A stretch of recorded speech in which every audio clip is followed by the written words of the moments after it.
Eat That Frog by Brain Tracy. Introduction. This is a wonderful time to be alive. There have never been more possibilities and opportunities for you to achieve more of your goals than exist today. As for perhaps never before in human history, you are actually drowning in options. In fact, there are so many good things that you can do that your ability to decide among them may be the critical determinant of what you accomplish in life. If you are like most people today, you are overwhelmed with too much to do and too little time. As you struggle to get caught up, new tasks and responsibilities just keep rolling in, like the waves of the ocean. Because of this, you will never be able to do everything you have to do. You will never be caught up. You will always be behind in some of your tasks and responsibilities, and probably in many of them. The need to be selective. For this reason, and perhaps more than ever before, your ability to select your most important task at each moment and then to get started on that task and to get it done both quickly and well will probably have more of an impact on your success than any other quality or skill you can develop. An average person who develops the habit of setting clear priorities and getting important tasks completed quickly will run circles around a genius who talks a lot and makes wonderful plans but who gets very little done. The truth about frogs. Mark Twain once said that if the first thing you do each morning is to eat a live frog, you can go through the day with the satisfaction of knowing that that is probably the worst thing that is going to happen to you all day long. Your frog is your biggest, most important task, that one you are most likely to procrastinate on if you don't do something about it. It is also the one task that can have the greatest positive impact on your life and results at the moment. The first rule of frog eating is this: if you have to eat two frogs, eat the ugliest one first. This is another way of saying that if you have two important tasks before you start with the biggest, hardest, and most important task first. Discipline yourself to begin immediately and then to persist until the task is complete before you go on to something else. Think of this as a test. Treat it like a personal challenge. Resist the temptation to start with the easier task. Continually remind yourself that one of the most important decisions you make each day is what you will do immediately and what will do later, if you do it at all. The second rule of frog eating is this: if you have to eat a live frog at all, it doesn't pay to sit and look at it for very long. The key to reaching high levels of performance and productivity is to develop the lifelong habit of tackling your major task first thing each morning. You must develop the routine of eating your frog before you do anything else and without taking too much time to think about it. Take action immediately. In study after study of men and women who get paid more and promoted faster, the quality of action orientation stands out as the most observable and consistent behavior they demonstrate in everything they do. Successful, effective people are those who launch directly into their major task and then discipline themselves to work steadily and single mindedly until those tasks are completed. In our world, and especially in our business world, you are paid and promoted for getting specific, measurable results. You are paid for making a valuable contribution and especially for making the most important contribution that is expected of you. Failure to execute is one of the biggest problems in organizations today. Many people confuse activity with accomplishment. They talk continually, hold endless meetings, and make wonderful plans. But in the final analysis, no one does the job and gets the result required. Develop the habits of success. Your success in life and work will be determined by the kinds of habits that you develop over time. The habit of setting priorities, overcoming procrastination, and getting on with your most important task is a mental and physical skill. As such, this habit is learnable through practice and repetition over and over again until it locks into your subconscious mind and becomes a permanent part of your behavior. Once it becomes a habit, it becomes both automatic and easy to do. The habit of starting and completing important tasks as an immediate and continuous payoff. You are designed mentally and emotionally in such a way that task completion gives you a positive feeling. It makes you happy, it makes you feel like a winner. Whenever you complete a task of any size or importance, you feel a surge of energy, enthusiasm, and self esteem. The more important and completed task, the happier, more confident, and more powerful you feel about yourself and your world. The completion of an important task triggers the release of endorphin in your brain. These endorphins give you a natural high. The endorphin rush that follows successful completion of any task makes you feel more positive, personable, creative, and confident. Develop a positive addiction. Here is one of the most important of the so-called secret of success. You can actually develop a positive addiction to endorphins and to the feeling of enhanced clarity, confidence, and competence that they trigger. When you develop this addiction, you will, at an unconscious level, begin to organize your life in such a way that you are continually starting and completing our most important tasks and projects. You will actually become addicted in a very positive sense to success and contribution. One of the key to your living a wonderful life, having successful career and feeling terrific about yourself is to develop the habit of starting and finishing important jobs. When you do, this behavior will take on a power of its own and you will find it easier to complete important tasks than not to complete them. No shortcuts. You remember the story of the man who stops a musician on the street in New York and asks how he can get to Carolina Hall.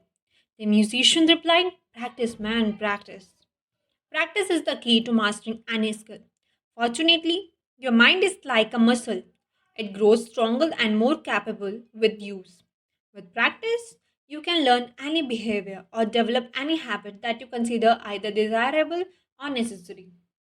The three D's of new habit formation. You need three key qualities to develop the habit of focus and concentration, which are all learnable. They are decision, discipline, and determination. First, make a decision to develop the habit of task completion. Second, discipline yourself to practice the principles you are about to learn over and over until they become automatic. And third, back everything you do with determination until the habit is logged in and becomes a permanent part of your personality. Visualize yourself as you want to be. There is a special way that you can accelerate your progress towards becoming the highly productive, effective, efficient person that you want to be. It consists of your thinking continually about the rewards and benefits of being an action oriented, fast moving, and focused person. See yourself as the kind of person who gets important jobs done quickly and well on a consistent basis. Your mental picture of yourself has a powerful effect on your behavior. Visualize yourself as the person you intend to be in the future. Your self image, the way you see yourself on the inside, largely determines your performance on the outside. All improvements in your outer life begins with improvements on the inside in your mental pictures. You have a virtually unlimited ability to learn and develop new skills, habits, and abilities. When you train yourself through repetition and practice to overcome procrastination and get your most important task completed quickly, you will move yourself onto the fast track in your life and career and step on the accelerator. Eat That Frog. Eat That Frog by Brain Tracy. Chapter 1. Set the table. There is one quality that one must possess to win, and that is definiteness of purpose, the knowledge of what one wants, and a burning desire to achieve it. Napoleon Hill.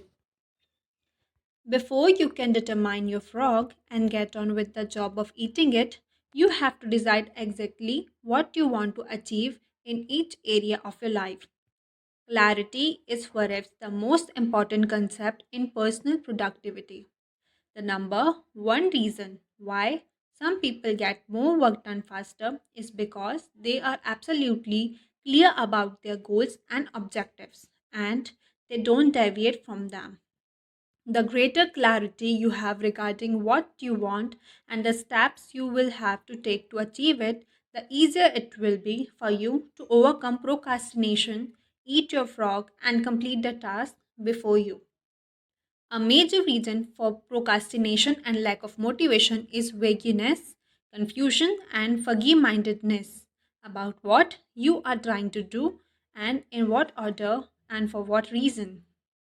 You must avoid this common condition with all your strength by striving for ever greater clarity in your major goals and tasks. Here is a great rule for success. Think on paper. Only about 3% of adults have clear written goals. These people accomplish 5 and 10 times as much as people of equal or better education and ability, but who, for whatever reason, have never taken the time to write out exactly what they want. There is a powerful formula for setting and achieving goals that you can use for the rest of your life. It consists of 7 simple steps. Any one of these steps can double and triple your productivity if you are not currently using it. Many of my graduates have increased their income dramatically in a matter of a few years or even in a few months with this simple 7-part method. Step 1. Decide exactly what you want.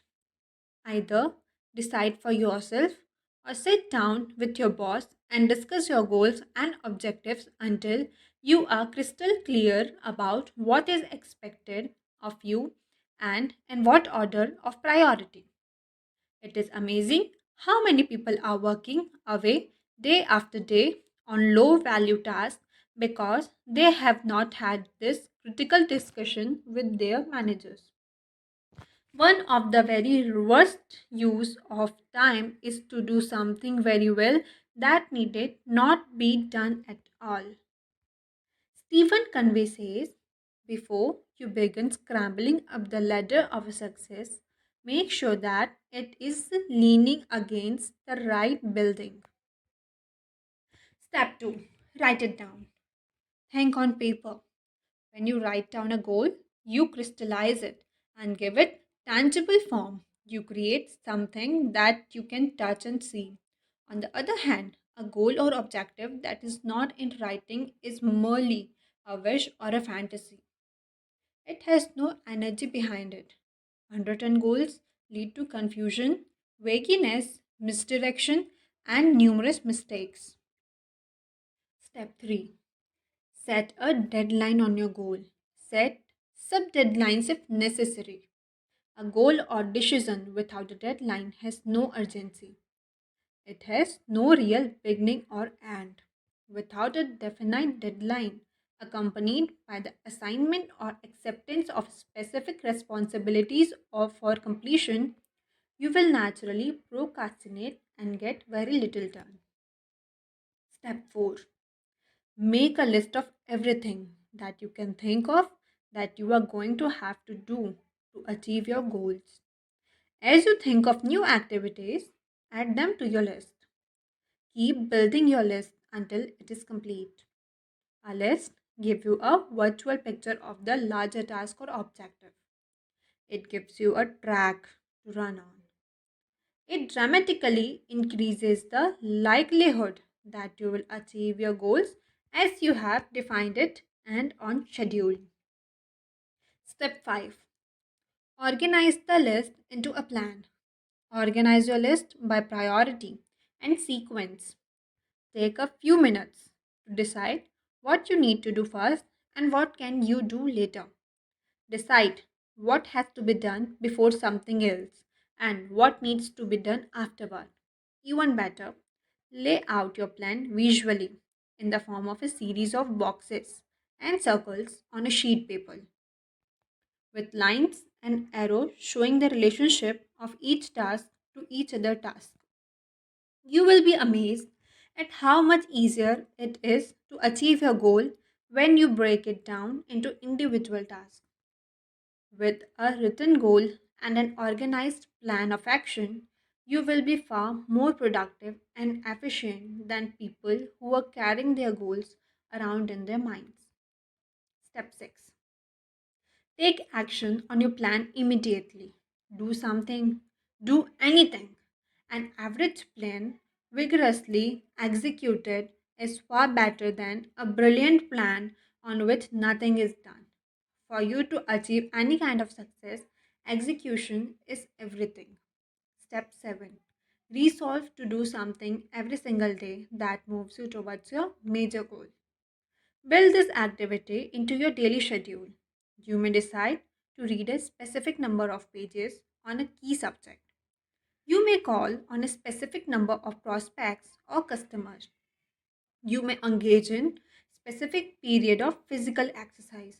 You may learn a certain number of new words in a foreign language. Whatever it is, you must never miss a day. Keep pushing forward. Once you start moving, keep moving. Don't stop. This decision, this discipline alone can dramatically increase your speed of goal accomplishment and boost your personal productivity. The power of written goals. Clear written goals have a wonderful effect on your thinking. They motivate you and galvanize you into action. They stimulate your creativity, release your energy, and help you to overcome procrastination as much as any other factor.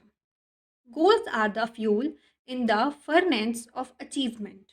The bigger your goals and the clearer they are, the more excited you become about achieving them. The more you think about your goals, the greater become your inner drive and desire to accomplish them. Think about your goals and review them daily. Every morning, when you begin, take actions on the most important tasks you can accomplish to achieve your most important goal at the moment. Eat that frog. First, take a clean sheet of paper right now and make a list of 10 goals you want to accomplish in the next year. Write your goals as a thought. A year has already passed and they are now a reality. Use the present tense, positive voice, and first person so that they are immediately accepted by your subconscious mind. For example, you could write I earn into number of dollars per day, or I weigh into number of pounds, or I drive such and such a car.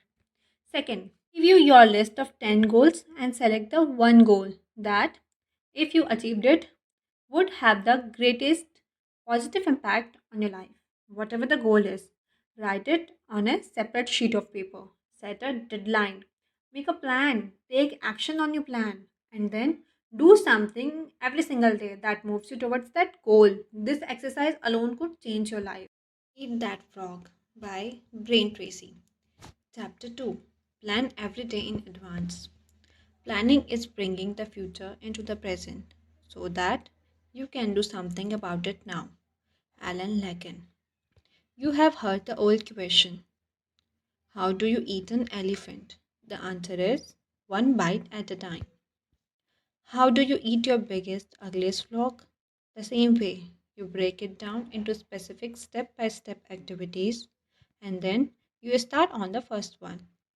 Your mind, your ability to think, plan, and decide is the most powerful tool for overcoming procrastination and increasing your productivity.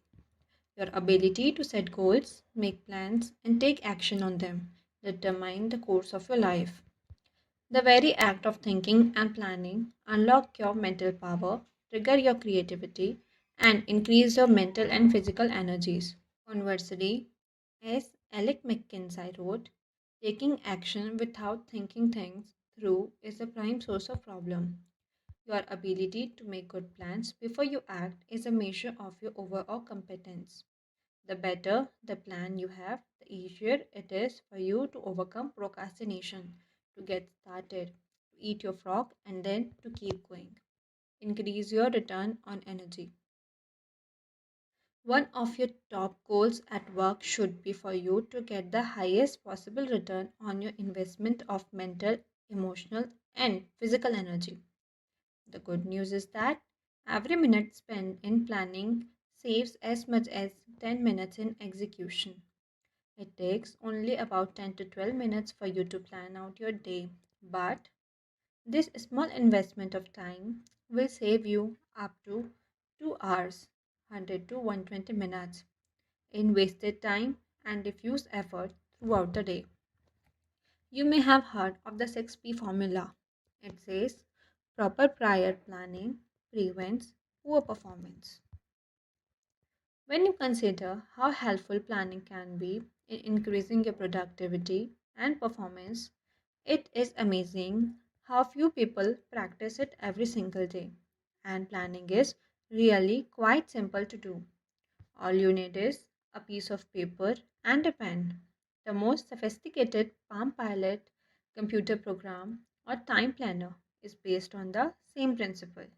It is based on your sitting down and making a list of everything you have to do before you begin. 2 extra hours per day. Always work from a list. When something new comes up, add it to the list before you do it. You can increase your productivity and output by 25% or more, about 2 hours a day, from the first day that you begin working consistently from a list. Make your list the night before for the workday ahead. Move everything that you have not yet accomplished onto your list for the coming day and then add everything that you have to do the next day. When you make your list the night before, your subconscious mind will work on your list all night long while you sleep. Often, you will wake up the great ideas and insights that you can use to get your job done faster and better than you had initially thought. The more time you take to make a written list of everything you have to do in advance, the more effective and efficient you will be. Different lists for different purpose. You need different lists for different purpose. First, you should create a master list on which you write down everything you can think of that you want to do sometime in the future. This is the place where you capture every idea and every new task or responsibility that comes up. You can sort out the items later. Second, you should have a monthly list that you make at the end of the month for the month ahead.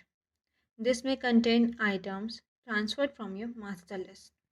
Third, you should have a weekly list where you plan your entire week in advance. This is a list that is under construction as you go through the current week. This discipline of systematic time planning can be very helpful to you. Many people have told me that the habit of taking a couple of hours at the end of each week to plan the coming week has increased their productivity dramatically and changed their life completely. This technique will work for you as well. Finally, you should transfer item from your monthly and weekly list onto your daily list. These are the specific activities that you are going to accomplish the following day. As you walk through the day, tick off the item on your list as you complete them. This activity gives you a visual picture of accomplishment. It generates a feeling of success and forward motion. Seeing yourself working progressively through your list motivate and energize you. It raises your self-esteem and self-respect. Steadily, visible progress propel you forward and step you to overcome procrastination. Planning a project. When you have a project of any kind, begin by making a list of every step that you will have to complete to finish the project from beginning to end. Organize the step by priority and sequence. Lay out the project in front of you on paper or on a computer so that you can see every step and task. Then go to work on one task at a time.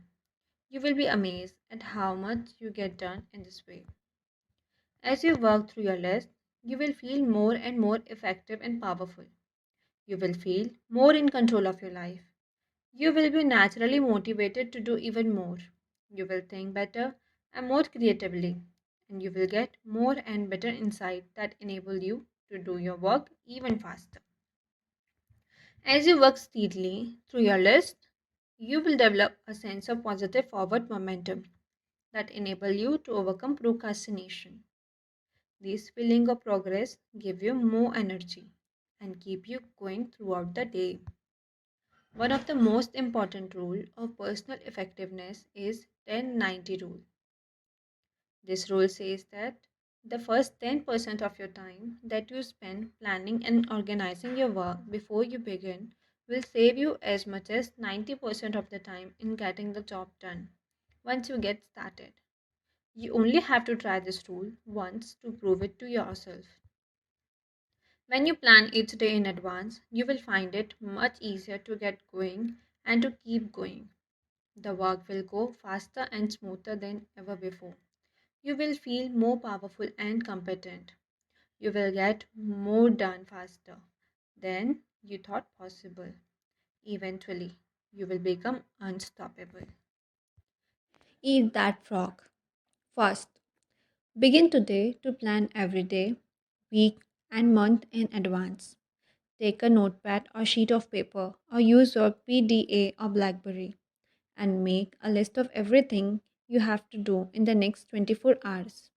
Add to your list as new items come up. Make a list of all your projects, the big multitask jobs that are important to your future. Second, lay out each of your major goals, projects, or tasks by priority. What is most important and by sequence. What has to be done first, what comes second, and so forth. Start with the end in mind and work backward.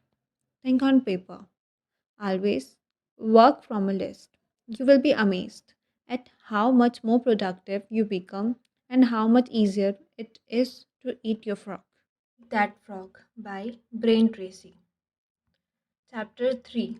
Apply the 80-20 rule to everything. We always have time enough if we will but use it alright.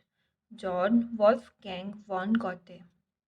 The 80-20 rule is one of the most helpful of all concepts of time and life management. It is also called the Pareto principle after its founder, the Italian economist Vilfredo Pareto, who first wrote about it in 1895.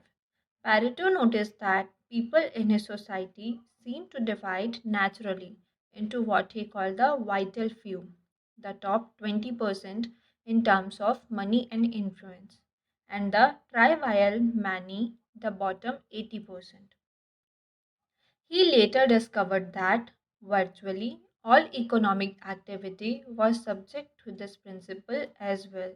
For example, the principle says that 20% of your activities will account for 80% of your result. 20% of your customer will account for 80% of your sales. 20% of your product or services will account for 80% of your profits. 20% of your task will account for 80% of the value of what you do, and so on. This means that if you have a list of 10 items to do, two of those items will turn out to be worth 5 or 10 times or more than the other 8 items put together. Number of tasks versus importance of task. Here is an interesting discovery. Each of the 10 tasks may take the same amount of time to accomplish, but one or two of those tasks will contribute 5 or 10 times the value of any of the others. Often, one item on a list of 10 tasks that you have to do can be worth more than all the other 9 items put together. This task is invariably the frog that you should eat first. Can you guess on which item the average person is most likely to procrastinate? The sad fact is that most people procrastinate on the top 10 or 20% of items that are the most valuable and important, the vital few. They busy themselves instead with the least important 80%, the trivial many that contribute very little to result. Focus on activities, not accomplishments. You often see people who appear to be busy all day long but seem to accomplish very little. This is almost always because they are busy working on tasks that are of low value, while they are procrastinating on the one or two activities that, if they complete them quickly and well, could make a real difference to their companies and to their careers. The most valuable tasks you can do each day are often the hardest and most complex. But the payoff and reward for completing these tasks efficiently can be tremendous.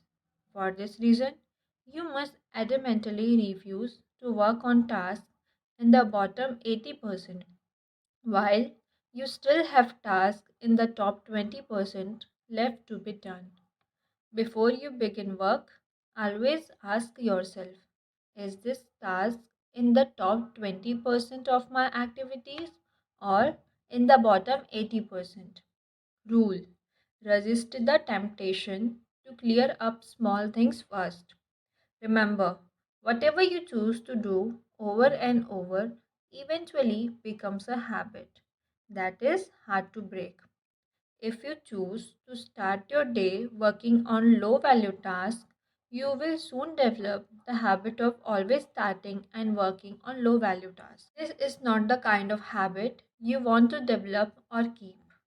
The hardest part of any important task is getting started on it in the first place. Once you actually begin work on a valuable task, you will be naturally motivated to continue.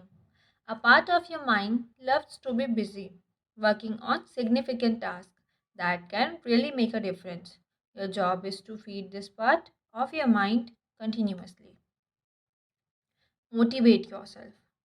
Just thinking about starting and finishing an important task motivates you and help you to overcome procrastination. The fact is that the amount of time required to complete an important job is often the same as the time required to do an unimportant job.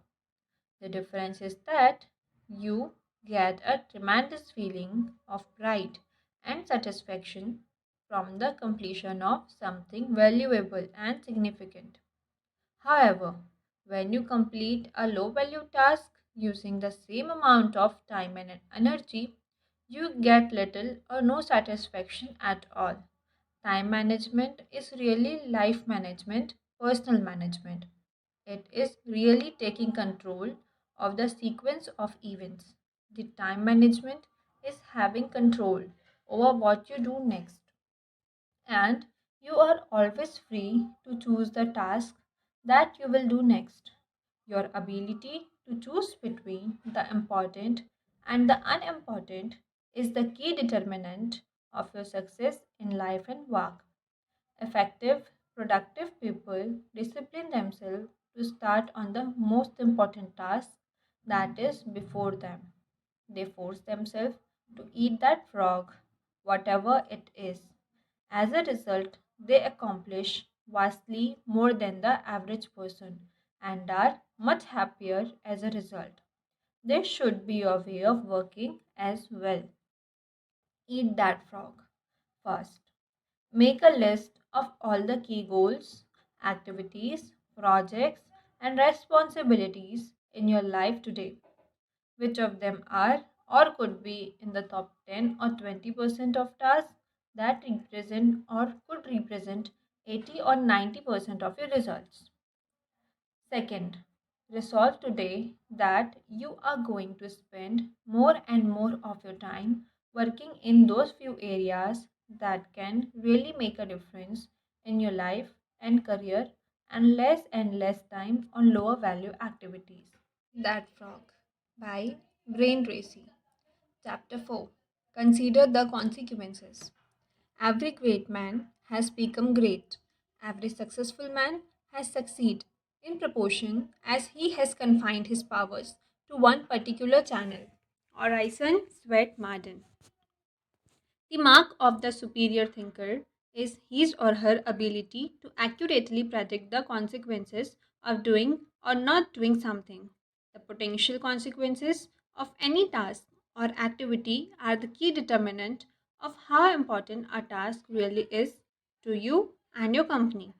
This way of evaluating the significance of a task is how you determine what your next frog really is. Dr. Edward Banfield of Harvard University, after more than 50 years of research, conclude that long-term perspective is the most accurate single predictor of upward social and economic mobility in America. Long-term perspective turns out to be more important than family background, education, race, intelligence, connections, or virtually any other single factor in determining your success in life and at work. Your attitude towards time, your time horizon, has an enormous impact on your behavior and your choices. People who take a long view of their lives and careers always seem to make much better decisions about their time and activities than people who give very little thought to the future. Rule: long term thinking improves short term decision making. Successful people have a clear future orientation. They think 5, 10, and 20 years out into the future. They analyze their choices and behaviors in the present to make sure that what they are doing today is consistent with the long term future that they desire. Make better decisions about time. In your work, having a clear idea of what is really important to you in the long term makes it much easier for you to make better decisions about your priorities in the short term. By definition, something that is important has long term potential consequences. Something that is unimportant has few or no long term potential consequences. Before starting on anything, you should always ask yourself, what are the potential consequences of doing or not doing this task? Rule: future intent influences and often determines present actions. The clearer you are about your future intentions, the greater influence that clarity will have on what you do in the moment. With a clear long term vision, you are much more capable of evaluating an activity in the present to Ensure that it is consistent with where you truly want to end up. Think about the long term. Successful people are those who are willing to delay gratification and make sacrifices in the short term so that they can enjoy far greater rewards in the long term. Unsuccessful people, on the other hand, think more about short term pleasure and immediate gratification while giving little thought to the long term future. Denise Waitley, a motivational speaker, says losers try to escape from their fear and drudgery with activities that are tension relieving. Winners are motivated by their desires towards activities that are goal achieving. For example, coming into work earlier, reading regularly in your field, taking courses to improve your skills, and focusing on high value tasks in your work will all combine to have an enormous positive impact on your future. On the other hand, coming into work at the last moment, reading the newspaper, drinking coffee, and socializing with your co workers may seem fun and enjoyable in the short term, but inevitably leads to lack of promotion, underachievement, and frustration in the long term. If a task or activity has large potential positive consequences, make it a top priority and get started on it immediately. If something can have large potential negative consequences, if it is not done quickly and well, that becomes a top priority as well. Whatever your frog is, resolve to gulp it down first thing. Motivation requires motive. The greater the potential positive impact that an action or behavior of yours can have on your life, once you define it clearly, the more motivated you will be to overcome procrastination and get it done quickly.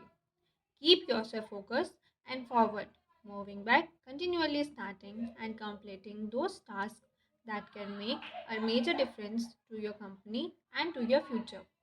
The time is going to pass away. The only question is how you use it and where you are going to end up at the end of the weeks and months that pass.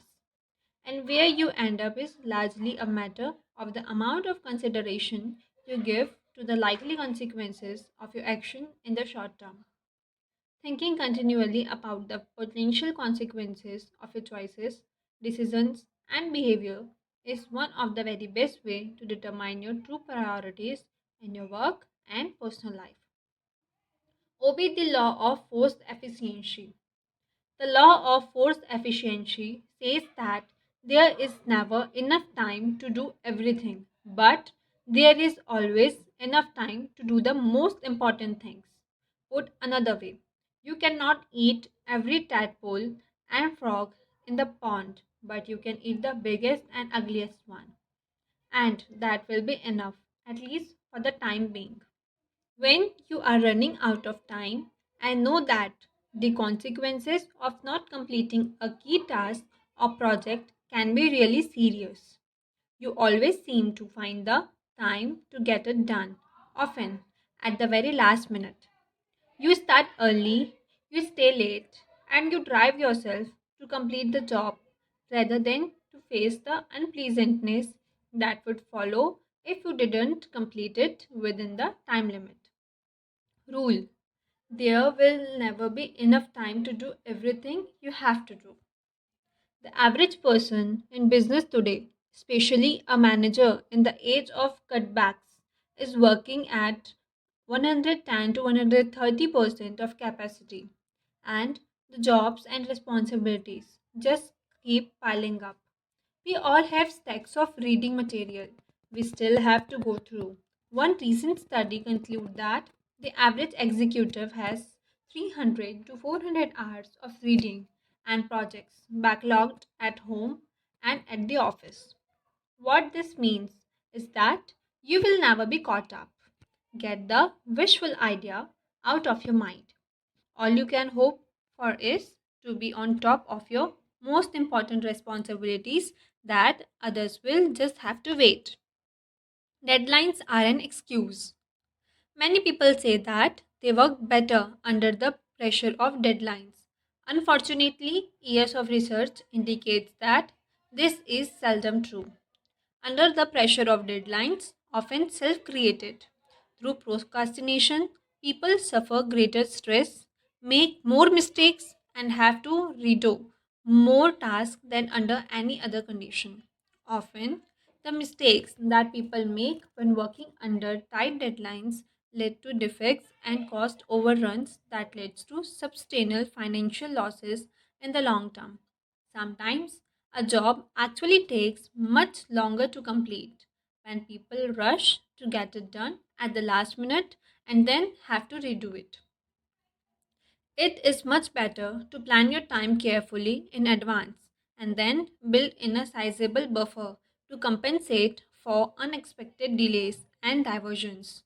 However, much time you think a task will take, add on another 20% or more, or make a game of getting the job done well in advance of the deadline. You will be amazed at how much more relaxed you are and how much better a job you do. 3 questions for maximum productivity. You can use 3 questions on a regular basis to keep yourself focused on completing your most important task on schedule. The first question is, what are my highest value activities? Put another way, what are the biggest frogs that you have to eat to make the greatest contribution to your organization, to your family, to your life in general? This is one of the most important questions you can ask and answer. What are your highest value activities? First, think this through for yourself. Then ask your boss, ask your co workers and subordinates, ask your friends and family. Like focusing the lens of a camera, you must be crystal clear about your highest value activities before you begin to work. The second question you can ask continually is, what can I and only I do that, if done well, will make a really difference? This question came from the later Peter Drucker, the management guru. It is one of the best of all questions for achieving personal effectiveness. What can you and only you do that, if done well, can make a real difference? This is something that you only can do. If you don't do it, it won't be done by someone else. But if you do it and you do it well, it can really make a difference to your life and your career. What is this particular frog for you? Every hour for every day, you can ask yourself this question and come up with a specific answer. Your job is to be clear about the answer and then to start and work on this task before anything else. The third question you can ask is, what is the most valuable use of my time right now? In other words, what is my biggest frog of all at this moment? This is the core question of time management. Answering this question correctly is the key to overcome procrastination and becoming a highly productive person. Every hour of every day, one task represents the most valuable use of your time at that moment. Your job is to ask yourself this question over and over again and to always be working on the answer to it, whatever it is. Two first thing, first and second thing, not at all. As Goethe says, things that matter most must never be at the mercy of things that matter least. The more accurate your answer are to these 3 questions, the easier it will be for you to set clear priorities, to overcome procrastination, and to get started on that one activity that represents the most valuable use of your time. Eat that frog. First, review your list of tasks, activities, and projects regularly. Continually ask yourself which one project or activity, if I did it in an excellent and timely fashion, would have the greatest positive consequences in my work or personal life. Second, determine the most important thing you could be doing every hour of every day, and then discipline yourself to work continually on the most valuable use of your time. What is this for you right now? Whatever it is that can help you the most, set it as a goal, make a plan to achieve it, and go to work on your plan immediately. Remember the wonderful word of Goethe, only engage and the mind grows heated. Begin it and the work will be completed. Eat That Frog by Brain Tracy. Chapter 5. Practice Creative Procrastination. Make time for getting big tasks done every day. Plan your daily workload in advance. Single out the relatively few small jobs that absolutely must be done immediately in the morning. Then go directly to the big tasks and pursue them to completion. Boardroom reports. Creative procrastination is one of the most effective of all personal performance techniques. It can change your life. The fact is that you can't do everything that you have to do. You have to do procrastination of something. Therefore, procrastinate on small tasks. Put off eating smaller or less ugly frogs. Eat the biggest and ugliest frog before anything else. Do the worst first. Everyone procrastinates. The difference between high performers and low performance is largely determined by what they choose to procrastinate on. Since you must procrastinate anyway, decide today to procrastinate on low value activities. Decide to procrastinate on outsource, delegate, and eliminate those activities that don't make much of a contribution to your life in any case. Get rid of the dead posts and focus on the frogs. Priorities versus posteriorities. Here is the key point. To set proper priorities, you must set posteriorities as well. A priority is something that you do more of and sooner, while a posteriority is something that you do less of and later, if at all. Rule: you can get your time and your life under control only to the degree to which you discontinue lower value activities. One of the most powerful of all words in time management is the word no. Say it politely, say it clearly, so that there are no misunderstandings. Say it regularly as a normal part of your time management vocabulary. Say no to anything that is not a high value use of your time and your life. Say no graciously but firmly to avoid agreeing to something against your will. Say it early and say it often. Remember that you have no spare time. As we say, your dance card is full. For you to do something new, you must complete or stop doing something old. Getting in requires getting out. Picking up means putting down. Creative procrastination is the act of thoughtfully and deliberately deciding upon the exact thing you are not going to do right now, if ever. Procrastinate on purpose. Most people engage in unconscious procrastination. They procrastinate without thinking about it. As a result, they procrastinate on the big, valuable, important tasks that can have significant long term consequences in their lives and careers. You must avoid this common tendency at all costs. Your job is to deliberately procrastinate on tasks that are of low value so that you have more time for tasks that can make a big difference in your life and work. Continually review your duties and responsibilities to identify time consuming tasks and activities that you can abandon with no real loss. This is an ongoing responsibility for you that never ends. For example, a friend of mine was an avid golfer when he was single. He liked to golf 3 or 4 times a week, 3 to 4 hours each time. Over a period of years, he started a business, got married, and had 2 children. But he still played golf 3 to 4 times a week until he finally realized that his time on the golf course was causing him enormous stress at home and at the office. Only by abandoning most of his golf games could he get his life back under control.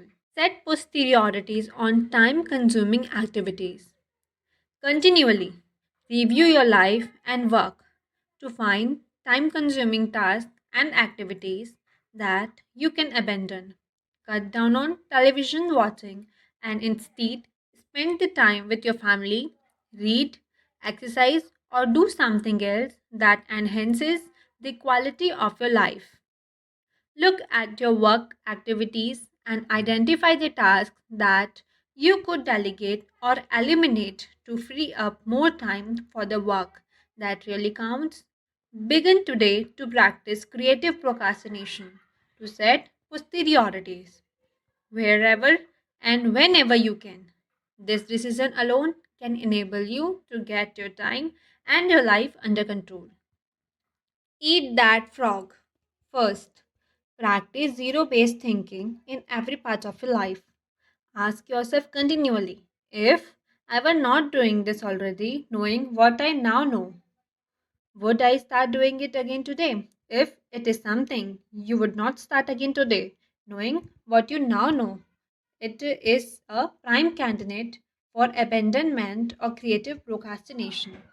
Second, examine each of your personal and work activities and evaluate it based on your current situation.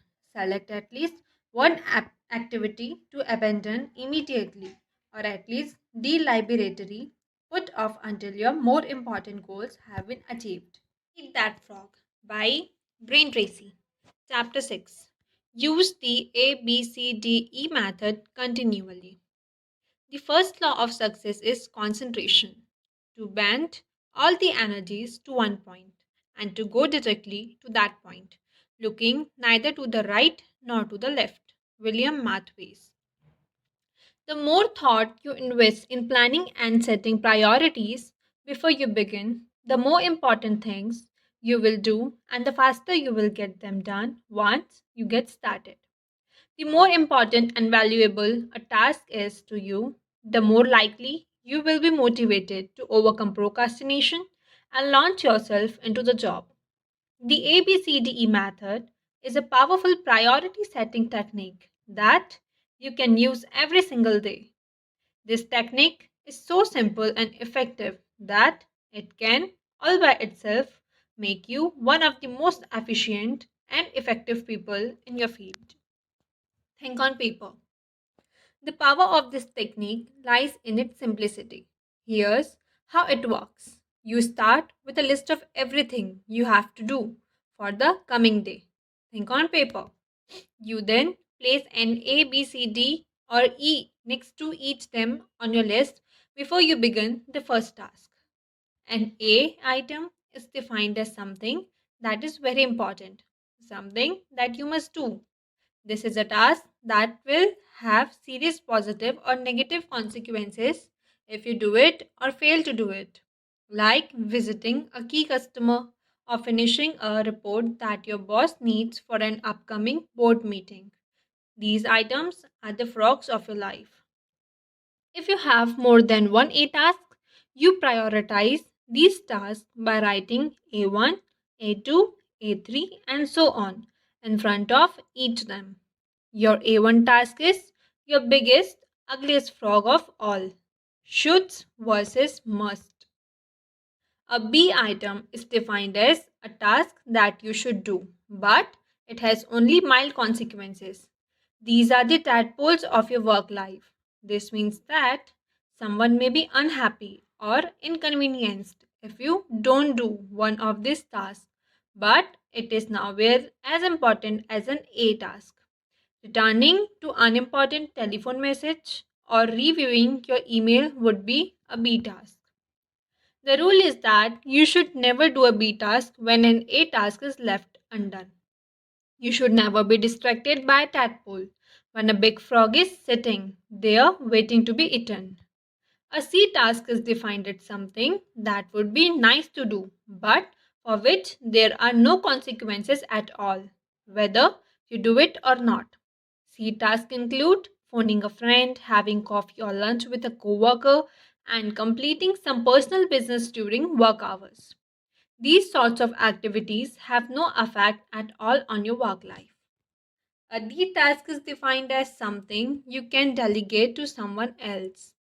The rule is that you should delegate everything that someone else can do so that you can free up more time for the A task that only you can do. An E task is defined as something that you can eliminate altogether and it won't make any real difference. This may be a task that was important at one time but is no longer relevant to you or anyone else. Often, it is something you continue to do out of habit or because you enjoy it. But every minute that you spend on an e task is time taken away from a task or activity that can make a real difference in your life.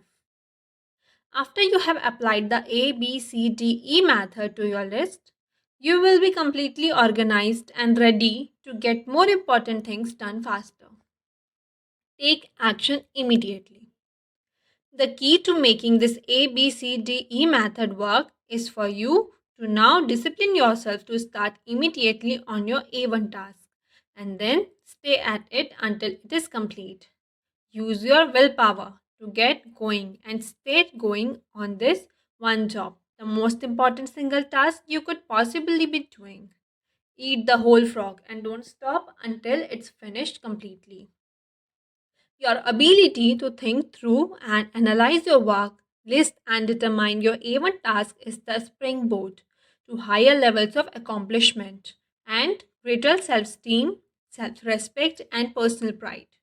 When you develop the habit of concentrating on your A1, most important activity, on eating your frog, you will start getting more done than any two or three people around you. Eat that frog first.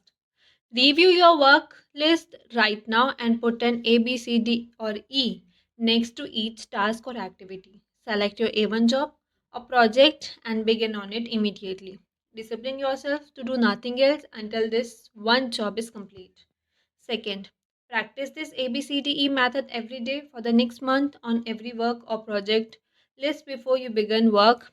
After a month, you will have developed the habit of setting and working on your highest priority task, and your future will be assured. Eat That Frog by Brain Tracy.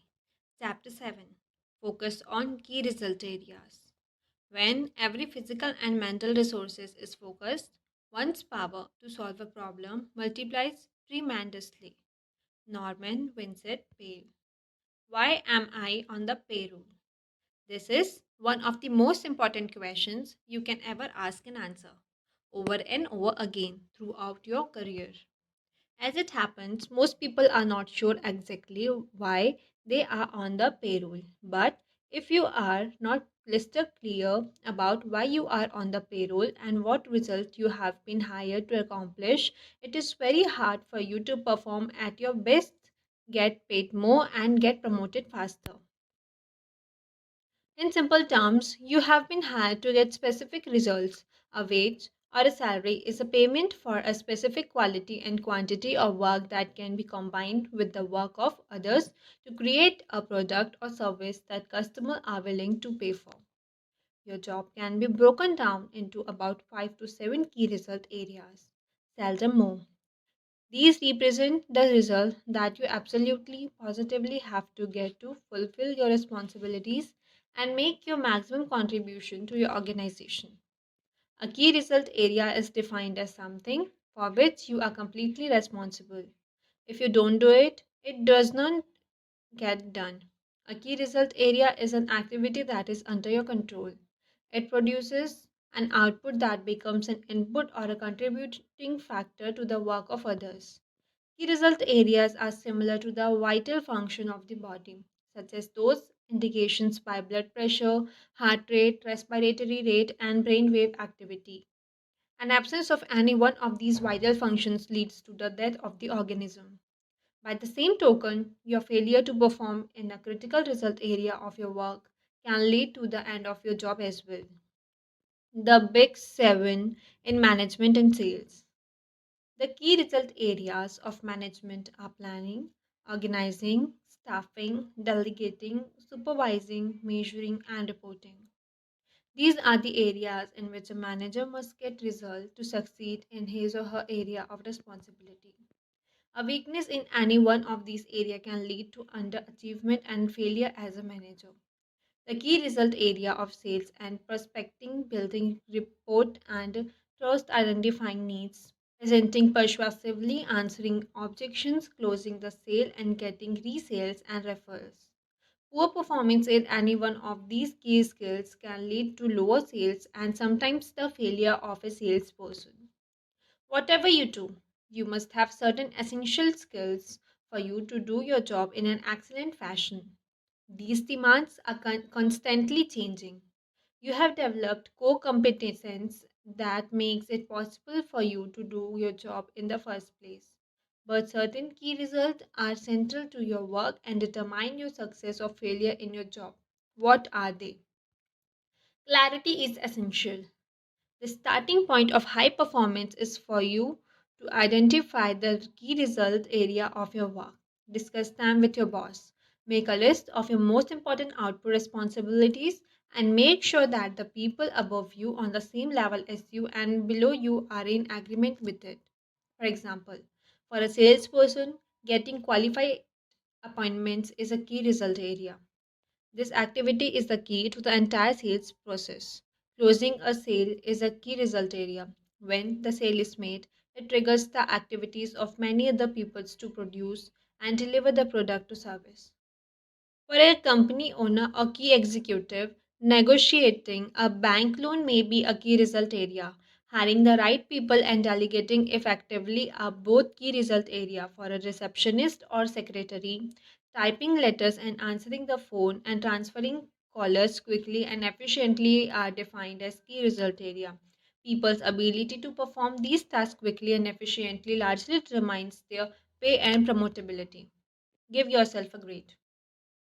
Once you have determined your key result area, the second step is for you to grade yourself on a scale of 1 to 10, with 1 being the lowest and 10 being the highest in each of those areas. Where are you strong and where are you weak? Where are you getting excellent result and where are you underperforming? Rule. Your weakest key result area set the height at which you can use all your other skills and abilities. This rule says that although you could be exceptional in 6 out of your 7 key result areas, poor performance in the 7th area will hold you back and determine how much you achieve with all your other skills. This weakness will act as a drag on your effectiveness and be a constant source of friction and frustration. For example, delegating is a key result area for a manager. This skill is the key leverage point that enables a manager to manage, to get result through others. A manager who cannot delegate properly is held back from using all his or her other skills at the maximum level of effectiveness. Poor delegation skills alone can lead to failure in the job. Poor performance produces procrastination. One of the major reasons for procrastination in the workplace is that people avoid jobs and activities in those areas where they have performed poorly in the past. Instead of setting a goal and making a plan to improve in a particular area, most people avoid that area altogether, which just make the situation worse. The reverse of this is that the better you become in a particular skill area, the more motivated you will be to perform that function, the less you will be procrastinate, and the more determined you will be to get the job finished. The fact is that everybody has both strength and weakness. Refuse to rationalize, justify, or defend your area of weakness. Instead, identify them clearly. Set a goal and make a plan to become very good in each of those areas. Just think, you may be only one critical skill away from top performance at your job. The great question. Here is one of the greatest questions you will ever ask and answer. What one skill, if I developed and did it in an excellent fashion, would have the greatest positive impact on my career? You should use this question to guide your career for the rest of your life. Look into yourself for the answer. You probably know what it is. Ask your boss this question. Ask your co workers, ask your friends, and your family. Whatever the answer is, find out and then go to work to bring up your performance in this area. The good news is that all business skills are learnable. If anyone else is excellent in that particular key result area, this is proof that you can become excellent as well if you decide to. One of the fastest and best way to stop procrastination and get more things done faster is for you to become absolutely excellent in your key result area. This can be as important as anything else you do in your life or your career. Eat that frog first. Identify the key result area of your work. What are they? Write down the key results you have to get to do your job in an excellent fashion. Give yourself a grade from 1 to 10 on each one. And then determine the one key skill that, if you did it in an excellent manner, would help you the most in your work. Second, take this list to your boss and discuss it with him or her. Invite honest feedback and appreciation. You can get better only when you are open to the constructive input of other people. Discuss your result with your staff and coworkers. Talk them over with your spouse. Make a habit of doing this analysis regularly for the rest of your career. Never stop improving. This decision alone can change your life. Eat That Frog by Brain Tracy. Chapter 8. Apply the law of 3. Do what you can with what you have where you are. Theodore Roosevelt. 3 core tasks that you perform contain most of the value that you contribute to your business or organization. Your ability to accurately identify these 3 key tasks and then to focus on them most of the time is essential for you to perform at your best. Let me tell you a true story. 3 months after her first full day coaching session with me in San Diego, Cynthia stood up and told the group of a story. She said, "When I came here 90 days ago, you claimed that you would show me how to double my income and double my time off within 12 months. This sounded completely unrealistic, but I was willing to give it a try. On the first day, you asked me to write down a list of everything that I did over the course of a week or a month. I came up with 17 tasks that I was responsible for. My problem was that I was completely overwhelmed with work. I was working 10 to 12 hours per day, 6 days per week, and not spending enough time with my husband and my 2 young children. But I didn't see any way out. I had been working for 8 years for a fast growing entrepreneurial company in the high tech area, but there always seemed to be an overwhelming amount of work to do and never enough time. One thing all day long. She continued with her story. Once I had made up this list. You then told me to ask this question. If you could do only one thing on this list all day long, which one task would contribute the greatest value to your company? Once I had identified that task, which was quite easy, I put a circle around that number. You then ask, if you could do only one more thing on your list of key tasks, which would be the second activity that contribute the most value to your company? Once I had identified the second most important task, you asked me the same question with regard to the third most important task. You then said something that shocked me at the time. You said that fully 90% of the value that you contribute to your company is contained in those 3 tasks, whatever they are.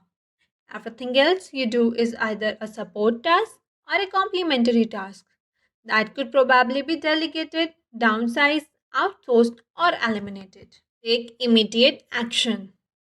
Cynthia continued with her story.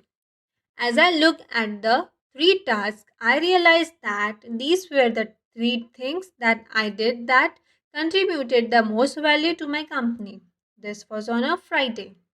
On Monday morning at 10 o'clock, I met with my boss and explained to him what I had discovered.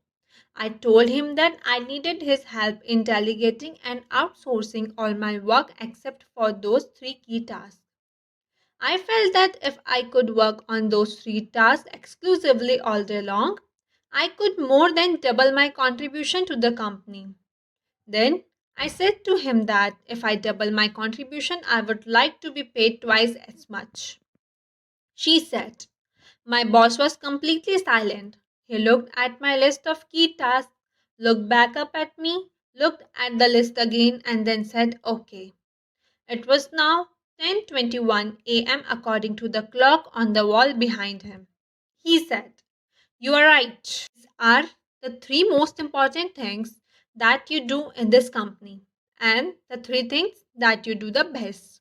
I will help you to delegate and downsize all these other minor tasks to free you up to work full time on these three key tasks.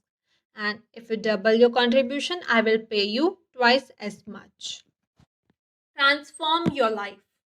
Cynthia concluded her story by saying, "He did. Then I did. Then he did. He helped me delegate and assign my minor tasks so I could concentrate on my top three jobs. As a result, I doubled my output over the next 30 days, and he doubled my income.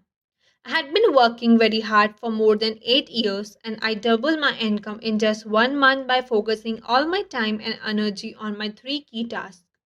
Not only that, but instead of working 10 and 12 hours days, I work from 8 to 5 and spend time in the evening and on the weekends with my husband and my children. Focusing on my key task has transformed my life. Perhaps the most important word in the world of work is contribution.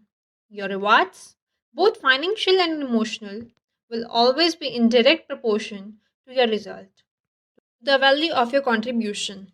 If you want to increase your reward, you must focus on increasing the value of what you do.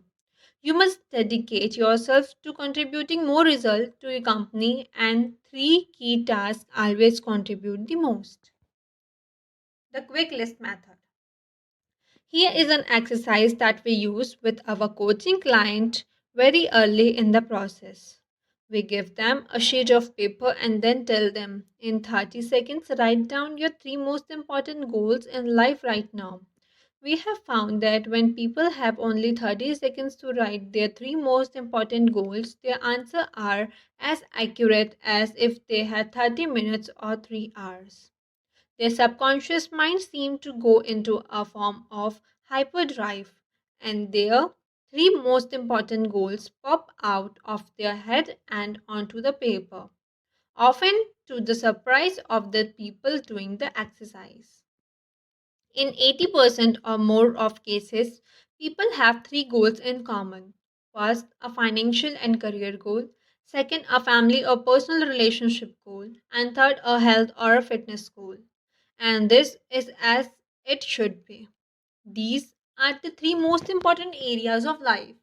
If you give yourself a grade on a scale of 1 to 10 in each of these three areas, you can immediately identify where you are doing well in life and where you need some improvement. Try it yourself and see. Give this exercise to your spouse or your children. The answer can be quite relieving. Later in our coaching program, we expand this exercise by asking the following questions. First, what are your three most important business or career goals right now? Second, what are your three most important family or relationship goals right now? Third, what are your three most important financial goals right now?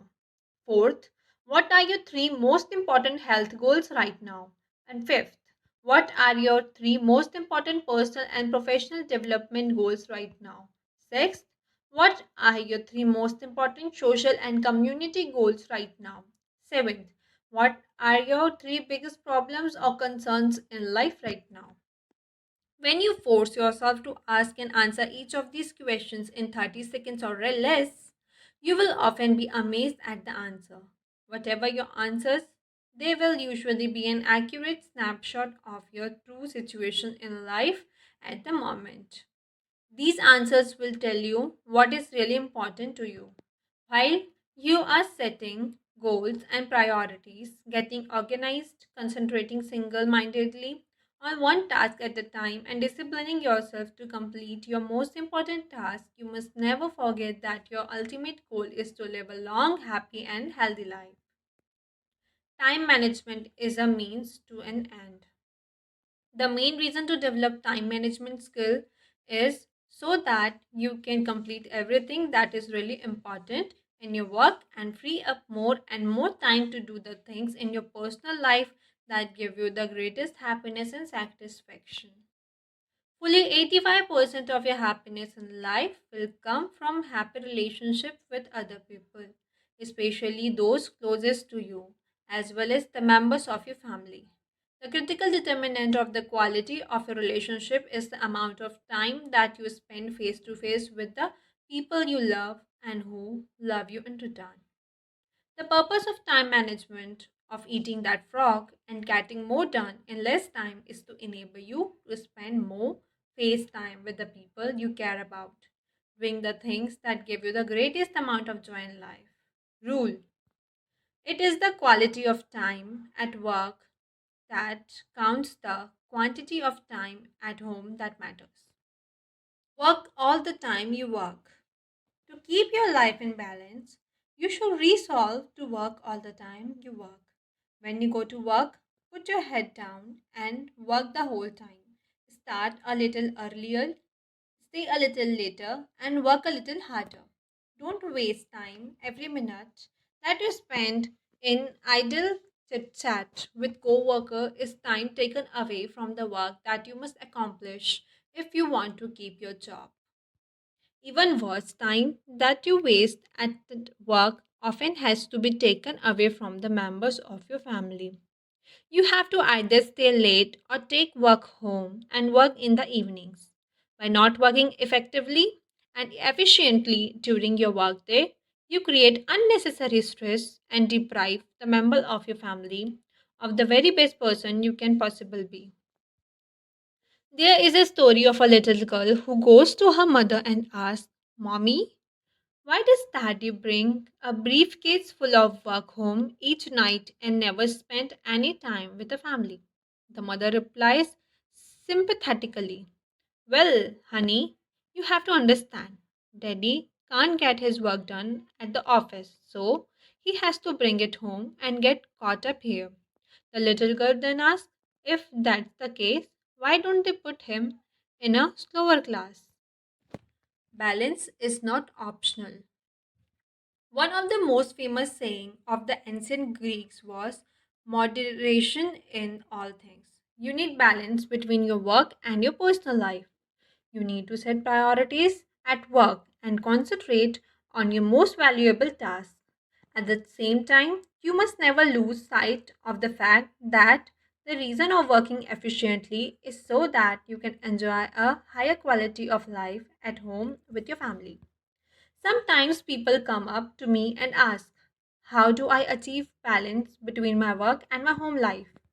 I ask them in return, "How often does a tightrope walker balance when on the high wire?" After a few seconds of thinking, they almost always say, "All the time." I say, that is the same situation with balance between work and home life. You have to do it all the time. You never reach a point where you have attained it perfectly. You have to work at it. Your goal should be to perform at your very best at work, to get the very most done and enjoy the very highest level of rewards possible for you in your career. Simultaneously, you must always remember to smell the flowers along the way. Never lose sight of the real reasons why you work as hard as you do and why you are so determined to accomplish the very most with the time that you invest. The more time you spend face to face with the people you love, the happier you will be. Eat that frog. First, determine the three most important tasks that you do in your work. Ask yourself, if I could do only one thing all day long, which one task would contribute the greatest value to my career? Do this exercise two more times. Once you have identified your big three, concentrate on them single mindedly all day long. Second, identify your three most important goals in each area of your life. Organize them by priority. Make plans for their accomplishment and work on your plans every single day. You will be amazed at what you achieve in the months and years ahead. Eat That Frog by Brain Tracy. Chapter 9. Prepare thoroughly before you begin. No matter what the level of your ability, you have more potential than you can ever develop in a lifetime. James T. Mackey. One of the best ways for you to overcome procrastination and get more things done faster is to have everything you need at hand before you begin. When you are fully prepared, you are like a cocked gun or an archer with an arrow pulled back taut in the bow. You will be amazed at what you achieve in the months and years ahead. You just need one small mental push to get started on your highest value task. This is like getting everything ready to prepare a complete meal, such as a big frog. You set all the ingredients out on the counter in front of you and then begin putting the meal together, one step at a time. Begin by clearing off your desk or workspace so that you have only one task in front of you. If necessary, put everything on the floor or on the table behind you. Gather all the information, reports, details, papers, and work materials that you will require to complete the job. Have them at hand so you can reach them without getting up or moving much. Be sure that you have all the writing materials, computer disk, access codes, email addresses, and everything else you need to start working and continue working until the job is done. Set up your work area so that it is comfortable, attractive, and conducive to working for long periods. Especially, make sure that you have a comfortable chair that supports your back and allows your feet to rest flat on the floor. Create a comfortable workspace. The most productive people take the time to create a work area where they enjoy spending time. The cleaner and neater your work area before you begin, the easier it will be for you to start it and keep going. One of the great techniques for overcoming procrastination, eating frogs, is for you to get everything that you need to work completely ready in advance. When everything is laid out neatly and in sequence, you will feel much more like getting on with the job. Get on with the job. It is amazing how many books never get written, how many degrees never get completed, how many life changing tasks never get started because people fail to take the first step of preparing everything in advance. Los Angeles attracts people from all over America who dream of writing a successful movie script and selling it to one of the studios. They move to Los Angeles and work at low level jobs for years while they dream of writing and selling a popular script. The Los Angeles Times once sent a reporter out onto Wilshire Boulevard to interview passers-by. When people came along, he asked them one question: how is your script coming? 3 out of 4 passers-by replied, almost done. The sad fact is that almost done probably means not yet started. Don't let this happen to you. Launch toward your dreams. Once you have completed your preparations, it is essential that you launch immediately toward your goals. Get started. Do the first thing, whatever it is. My personal rule is get it 80% right and then correct it later. Run it up the flagpole and see if anyone salutes. Don't expect perfection the first time or even the first few times. Be prepared to fail over and over before you get it right.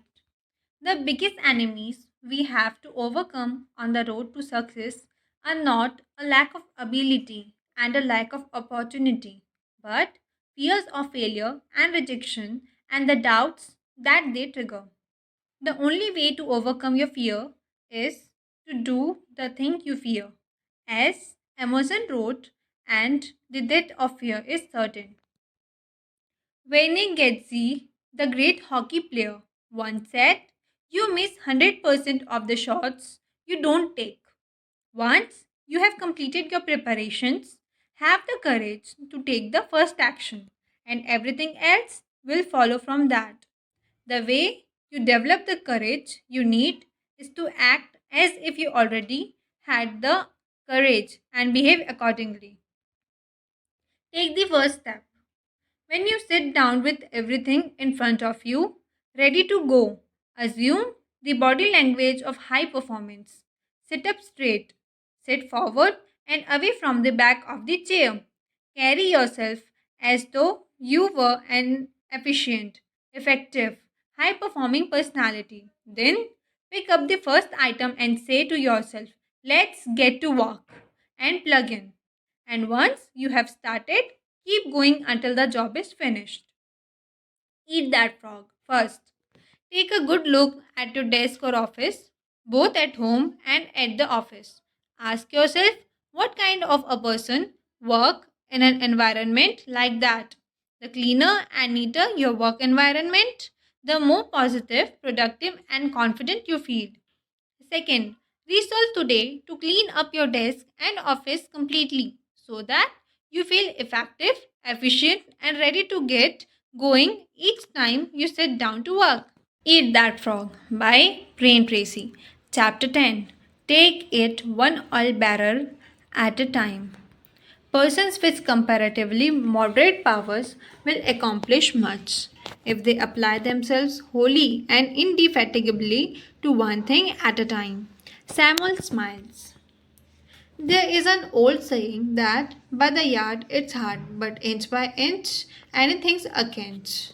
One of the best ways to overcome procrastination is for you to get your mind off the huge task in front of you and focus on a single action that you can take. One of the best ways to eat a large frog is for you to take it one bite at a time. Lao Tzu wrote, "A journey of 1,000 leagues begins with a single step." This is a great strategy for overcoming procrastination and getting more things done faster. Crossing a great desert. Many years ago, driving an old Land Rover, I crossed the heart of the Sahara Desert, the Tains Rouft, deep in modern day Algeria. By that time, the desert had been abandoned by the French for years, and the original refueling stations were empty and shuttered. The desert was 500 miles across in a single stretch, without water, food, a blade of grass, or even a fly. It was totally flat, like a broad, yellow sand parking lot that stretched to the horizon in all directions. More than 1,300 people had perished in the crossing of that stretch of the Sahara in previous years. Often, drifting sands had obliterated the track across the desert, and the travelers had gotten lost in the night, never to be found again alive. To counter this lack of features in the terrain, the French had marked the track with black 55-gallon oil drums every 5 kilometers, which was exactly the distance to the horizon found by the curvature of the earth. Because of this, in the daytime, we could see two oil barrels. The one we had just passed and the one 5 kilometers ahead of it. And that was all we needed to stay on course. All we had to do was to steer for the next oil barrel. As a result, we were able to cross the biggest desert in the world by simply taking it one oil barrel at a time. Take it one step at a time. In the same way, you can accomplish the biggest task in your life by disciplining yourself to take it just one step at a time. Your job is to go as far as you can see. You will then see far enough to go further. To accomplish a great task, you must step out in faith and have complete confidence that your next step will soon become clear to you. Remember this wonderful advice: leap and the net will appear. A great life or a great career is built by performing one task at a time, quickly and well, and then going on to the next task. Financial independence is achieved by saving a little money every single month, year after year. Health and fitness are accomplished by just eating a little less and exercising a little more day after day and month after month. You can overcome procrastination and accomplish extraordinary things by taking just the first step, getting started toward your goal, and then taking it one step, one oil barrel at a time. Eat that frog first. Select any goal, task, or project in your life on which you have been procrastinating and make a list of all the steps you will need to take to eventually complete the task. Second, then take just one step immediately. Sometimes all you need to do to get started is to sit down and complete one item on the list, and then do one more, and so on. You will be amazed at what you eventually accomplish. Eat That Frog by Brain Tracy. Chapter 11. Upgrade your key skills. The only certain means of success is to render more and better service than is expected of you, no matter what your task may be. O.G. Mandino. Upgrading your skills is one of the most important personal productivity principles of all. Learn what you need to learn so that you can do your work in an excellent fashion. The better you become at eating a particular type of frog, the more likely you are to just plug in and get it done.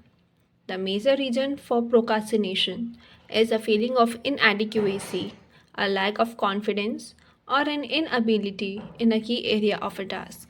Feeling weak or deficient in a single area is enough to discourage you from starting the job at all. Continually upgrade your skills in your key result areas. Remember, however good you are today, your knowledge and skills are becoming obsolete at a rapid rate. As Pat Riley, the basketball coach, said, anytime you stop striving to get better, you are bound to get worse. Never stop learning. One of the most helpful of all time management techniques is for you to get better at your key task. Personal and professional improvement is one of the best time savers there is. The better you are at a key task, the more motivated you are to launch into it. The better you are, the more energy and enthusiasm you have. When you know that you can do a job well, you find it easier to overcome procrastination and get the job done faster and better than under any other circumstances. One piece of information or one additional skill can make an enormous difference in your ability to do the job well. Identify the most important things you do and then make a plan to continually upgrade your skills in those areas. Rule: continuous learning is the minimum requirement for success in any field. Refuse to allow a weakness or a lack of ability in any area to hold you back. Everything is learnable, and what others have learned, you can learn as well. When I began to write my first book, I was discouraged because I could use only the horn and pick method of typing. I soon realized that I had to learn to touch type if I was ever going to write and rewrite a 300-page book. So I bought a touch typing program for my computer and practiced for 20 to 30 minutes every day for 3 months. By the end of that time, I was typing 40 to 50 words per minute. With this additional skill, I have been able to write more than 40 books that have now been published all over the world. The best news is that you can learn whatever skills you need to be more productive and more effective. You can become a Dutch typist if necessary. You can be proficient with a computer. You can be a terrific negotiator or a super salesperson. You can learn to speak in public. You can learn to write effectively and well. These are all skills you can acquire as soon as you decide to and make them a priority. 3 steps to mastery. First, read in your field for at least 1 hour every day. Get up a little earlier in the morning and read for 30 to 60 minutes in a book or magazine that contains information that can help you to be more effective and productive at what you do. Second, take every course and seminar available on the key skills that can help you. Attend the conventions and business meetings of a professional or occupation. Go to the sessions and workshops. Set up front and take notes. Purchase the audio recordings of the programs. Dedicate yourself to becoming one of the most knowledgeable and competent people in your field. Third, listen to audio programs in your car. The average car owner sits behind the wheel 500 to 1000 hours each year while driving from place to place. Turn driving time into learning time. You can become one of the most smartest, most capable, and highest paid people in your field simply by listening to educational audio programs as you drive around. The more you learn and know, the more confident and motivated you feel. The better you become, the more capable you will be of doing even more in your field. The more you learn, the more you can learn. Just as you can build your physical muscles through physical exercise, you can build your mental muscles with mental exercises. And there is no limit to how far or how fast you can advance except for the limits you place on your own imagination. Eat that frog. First, resolve today to become a do it to yourself project. Become a lifelong student of your craft. School is never out of the profession. Second, identify the key skills that can help you the most to achieve better and faster results. Determine the core competencies that you will need to have in the future to lead your field. Whatever they are, set a goal, make a plan, and begin developing and increasing your ability in those areas. Decide to be the very best at what you do. Eat That Frog by Brain Tracy. Chapter 12. Leverage your spatial talents. Do your work, not just your work and no more, but a little more from the lavishing sake. That little more, which is worth all the rest. Dean Briggs. You are remarkable. You have special talents and abilities that make you different from every other person who has ever lived. They are frogs you can eat or learn to eat that can make you one of the most important people in your business or organization.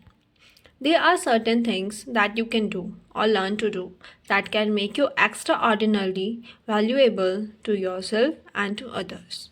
Your job is to identify your special areas of uniqueness and then to commit yourself to becoming very, very good in those areas. Increase your earning ability. Your most valuable asset in terms of cash flow is your earning ability.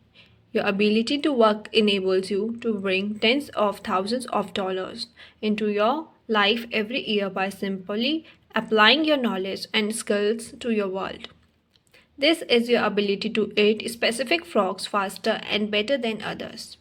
You could lose everything you own, your house, your car, your job, your bank account, but as long as you still had your earning ability, you could make it all back and more besides. Take stocks of your unique talents and abilities on a regular basis. What is it that you do especially well? What are you good at? What do you do easily and well that is difficult for other people? Looking back at your career, what has been more responsible for your success in life and work to date? What have been the most significant frogs you have eaten in the past? Do what you love to do. You are designed such that you will most enjoy doing the very things that you can be the very best at. What is it that you enjoy the most about your work? What kind of frogs do you most enjoy eating? The very fact that you enjoy something means that you probably have within yourself the capability to be excellent in that area.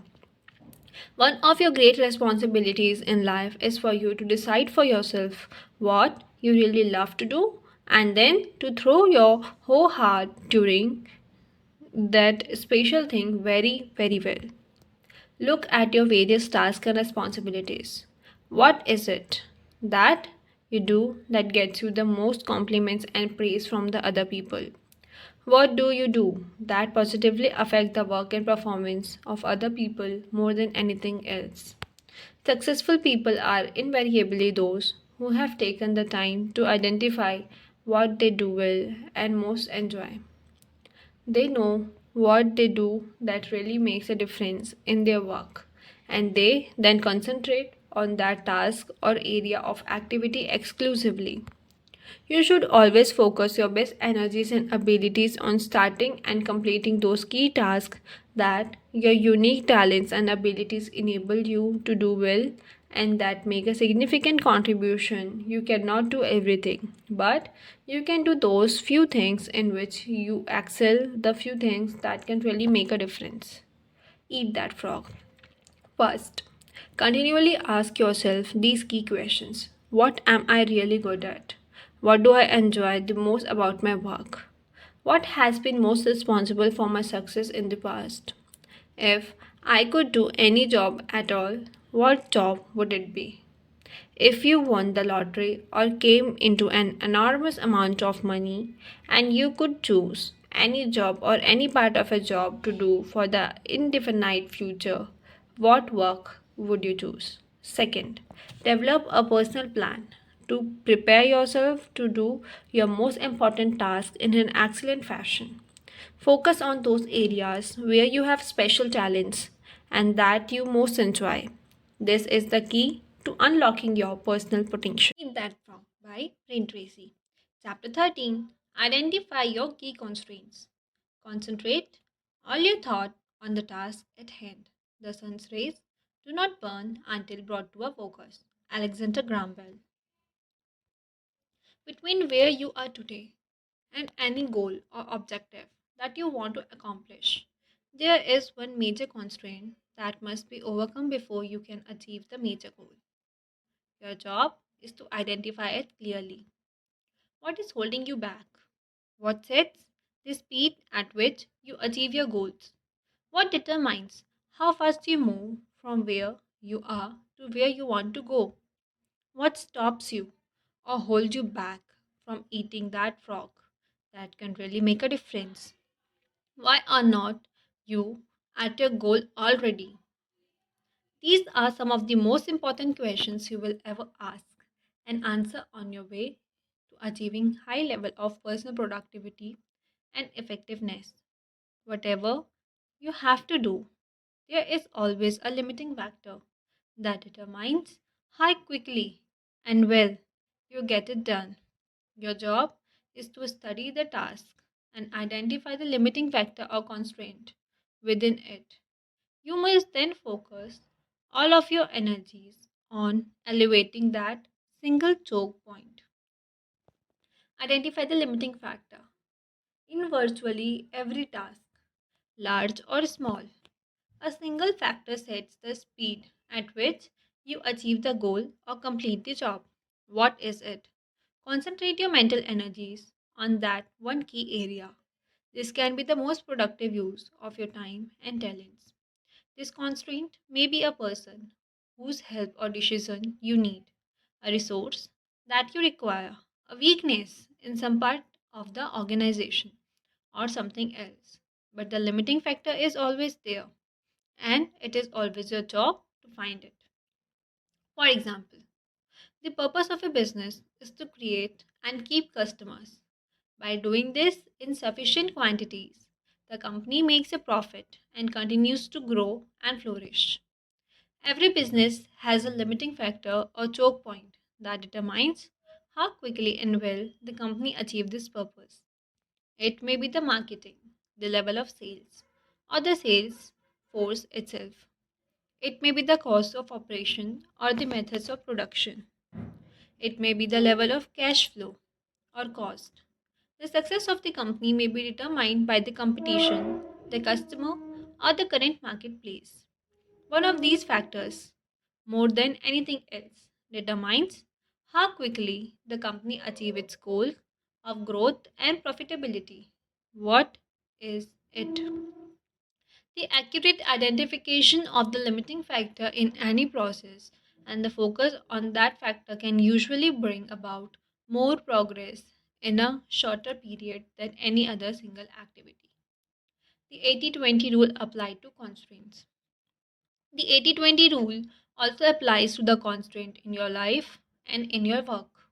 This means that 80% of the constraints, the factor that are holding you back from achieving your goals, are internal. They are within yourself, within your own personal qualities, abilities, habits, disciplines, or competencies, or they are contained within your own company or organization. Only 20% of the limiting factor are external to you or to your organization. Only 20% are on the outside in the form of competition, markets, governments, or other organizations. Your key constraint can be something small and not particularly obvious. Sometimes you have to make a list of every step in a process and examine every activity to determine exactly what is holding you back. Sometimes a single negative perception or objection on the part of customer can be slowing down the entire sales process. Sometimes the absence of a single feature can be holding back the growth of sales of a product or service line. Look into your company honestly. Look within your boss, your co-workers, and members of your staff to see if there is a key weakness that is holding you or the company back, acting as a brake on the achievement of your key goals. Look into yourself. Successful people always begin the analysis of constraints by asking the question, what is it in me that is holding me back? They accept complete responsibility for their lives and look to themselves for both the cause and cure of the problems. In your own life, you must have the honesty to look deeply into yourself for the limiting factor or limiting skill that sets the speed at which you achieve your own personal goals. Keep asking, what sets the speed at which I get the result I want? Strive for accuracy. The definition of the constraint determines the strategy that you use to elevate it. The failure to identify the correct constraint or the identification of the wrong constraint can lead you off in the wrong direction. You can end up solving the wrong problem. The major corporation, a client of mine, was experiencing declining sales. The corporation's leaders concluded that the major constraint was the quality of the sales force and the sales management. They spent an enormous amount of money recognizing the management and retraining the salespeople. They later found that the primary reason that sales were down was a mistake made by an accountant who had accidentally priced their product too high relative to their competition in the marketplace. Once the corporation revamped its pricing, its sales went back up and it returned to profitability. Behind every constraint or choke point, once it is located and elevated successfully, you will find another constraint or limiting factor. Whether you are trying to get to work on time in the morning or build a successful career, there are always limiting factor and bottlenecks that set the speed of your progress. Your job is to find them and to focus your energies on elevating them as quickly as possible. Starting off your day with the removal of a key bottleneck or constraint fills you full of energy and personal power. It propels you into following through the completing the job. And there is always something. Often elevating a key constant or limiting factor is the most important frog you could eat at that moment. Eat that frog. First, identify your most important goal in life today. What is it? What one goal, if you achieve it, would have the greatest positive effect on your life? What one career accomplishment would have the greatest positive impact on your work life? Second, determine the one constraint, internal or external, that set the speed at which you accomplish this goal. Ask, why have not I reached it already? What is it in me that is holding me back? Whatever you answers, take action immediately. Do something, do anything, but get started. Eat That Frog by Brain Tracy. Chapter 14. Put the pressure on yourself. The first requisite for success is the ability to apply your physical and mental energies to one problem incessantly without growing weary. Thomas Edison. The world is full of people who are waiting for someone to come along and motivate them to be the kind of people they wish they could be.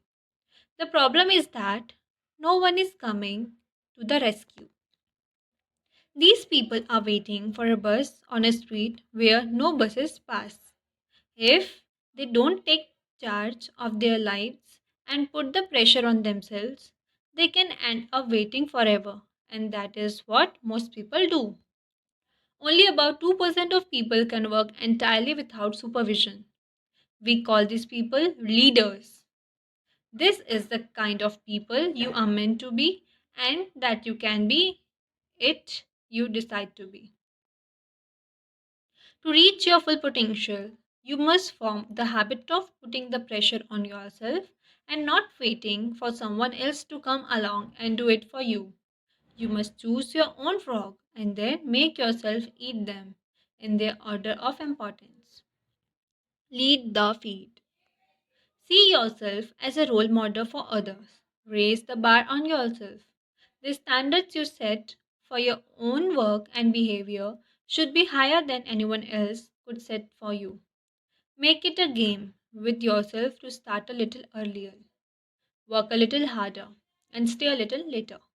Always look for ways to go the extra mile, to do more than you are paid for.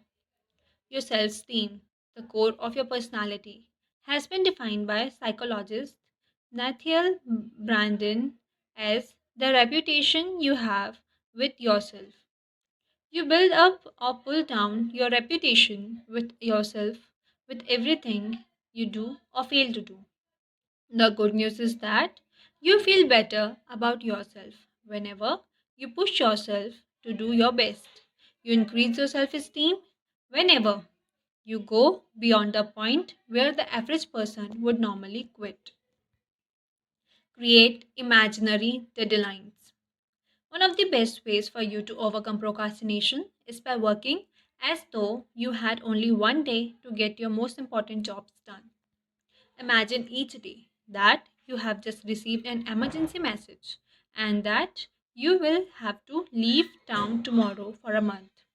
If you had to leave town for a month, what would you make absolutely sure that you got done before you left? Whatever your answer, go to work on that task right now. Another way to put pressure on yourself is to imagine that you just received an all expenses paid 1 week vacation at a beautiful resort as a prize. But you will have to leave tomorrow morning on the vacation or it will be given to someone else. What would you be determined to get finished before you left so that you could take that vacation? Whatever it is, start on that one job immediately. Successful people continually put the pressure on themselves to perform at high level. Unsuccessful people have to be instructed and supervised and pressured by others. By putting the pressure on yourself, you will accomplish more and better tasks faster than ever before. You will become a high performance, high achieving personality. You will feel terrific about yourself, and bit by bit, You will build up the habit of rapid task completion that will then go on to serve you all the days of your life. Eat that frog. First, set deadlines and sub deadlines on every task and activity. Create your own forcing system. Raise the bar on yourself and don't let yourself off the hook. Once you have set yourself a deadline, stick to it and even try to beat it. Second, write out every step of a major job or project before you begin. Determine how many minutes and hours you will require to complete each phase. Then race against your own clock. Beat your own deadlines. Make it a game and resolve to win. Eat That Frog by Brain Tracy. Chapter 15. Maximize your personal powers. Gather in your resources, rally all your faculties, marshal all your energies, focus all your capacities upon mastery of at least one field of endeavor. John Hagee. The raw material of personal performance and productivity is contained in your physical, mental, and emotional energies. Your body is like a machine that uses food, water, and rest to generate energy that you then use to accomplish important tasks in your life and work. When you are fully rested, for example, you can get two times, three times, and five times as much done as when you are tired or burnt out. One of the most important requirements for being happy and productive is for you to guard and nurture your energy levels all times. Overworking can mean underproducing. The fact is that your productivity begins to decline after 8 or 9 hours of work. For this reason, working long hours into the night, although it is sometimes necessary, means that you are usually producing less and less in more and more time. The more tired you become, the worse the quality of your work will be, and the more mistake you will make. At a certain point, you can reach the wall and simply be unable to continue, like a battery that is run down. Work at your own pace. There are specific times during the day when you are at your best. You need to identify these times and discipline yourself to use them on your most important and challenging tasks. Most people are at their best in the morning after a good night's sleep. Some people are better in the afternoon. A few people are most creative and productive in the evening or late at night. The major reason for procrastination is fatigue or attempting to start on a task when you are tired. You have no energy or enthusiasm, like a cold engine in the morning. You can't seem to get yourself started. Whenever you feel overtired and overwhelmed with too much to do and too little time, stop yourself and just say, all I can do is all I can do. Sometimes, the very best use of your time is to go home early and go to bed and sleep for 10 hours straight. This can completely recharge you and enable you to get two or three times as much work done the following day and of a far higher quality than if you had continued working long into the night. Get enough sleep. According to many researchers, the average American is not getting enough sleep relative to the amount of work he or she is doing. Millions of Americans are working in a mental fog as the result of working too much and sleeping too little. One of the smartest things you can do is to turn off the television and get to bed by 10 p.m. each night during the week. Sometimes one extra hour of sleep per night can change your entire life. Here is a rule for you: take one full day off every week. During this day, either Saturday or Sunday, absolutely refuse to read, clear correspondence, catch up on things from the office, or do anything else that taxes your brain. Instead, go to a movie, exercise, spend time with your family, go for a walk, or participate in any activity that allow your brain to completely recharge itself. It is true that a change is as good as a rest. Take regular vacations each year. both long weekends and 1 and 2 week breaks to rest and rejuvenate. You are always the most productive after a restful weekend or a vacation. Going to bed early, 5 nights a week, sleeping in on the weekends, and taking one full day off each week will ensure that you have far more energy. This added energy will enable you to overcome procrastination and get started on your major tasks faster and with great resolve than you ever could if you were tired. Guard your physical health.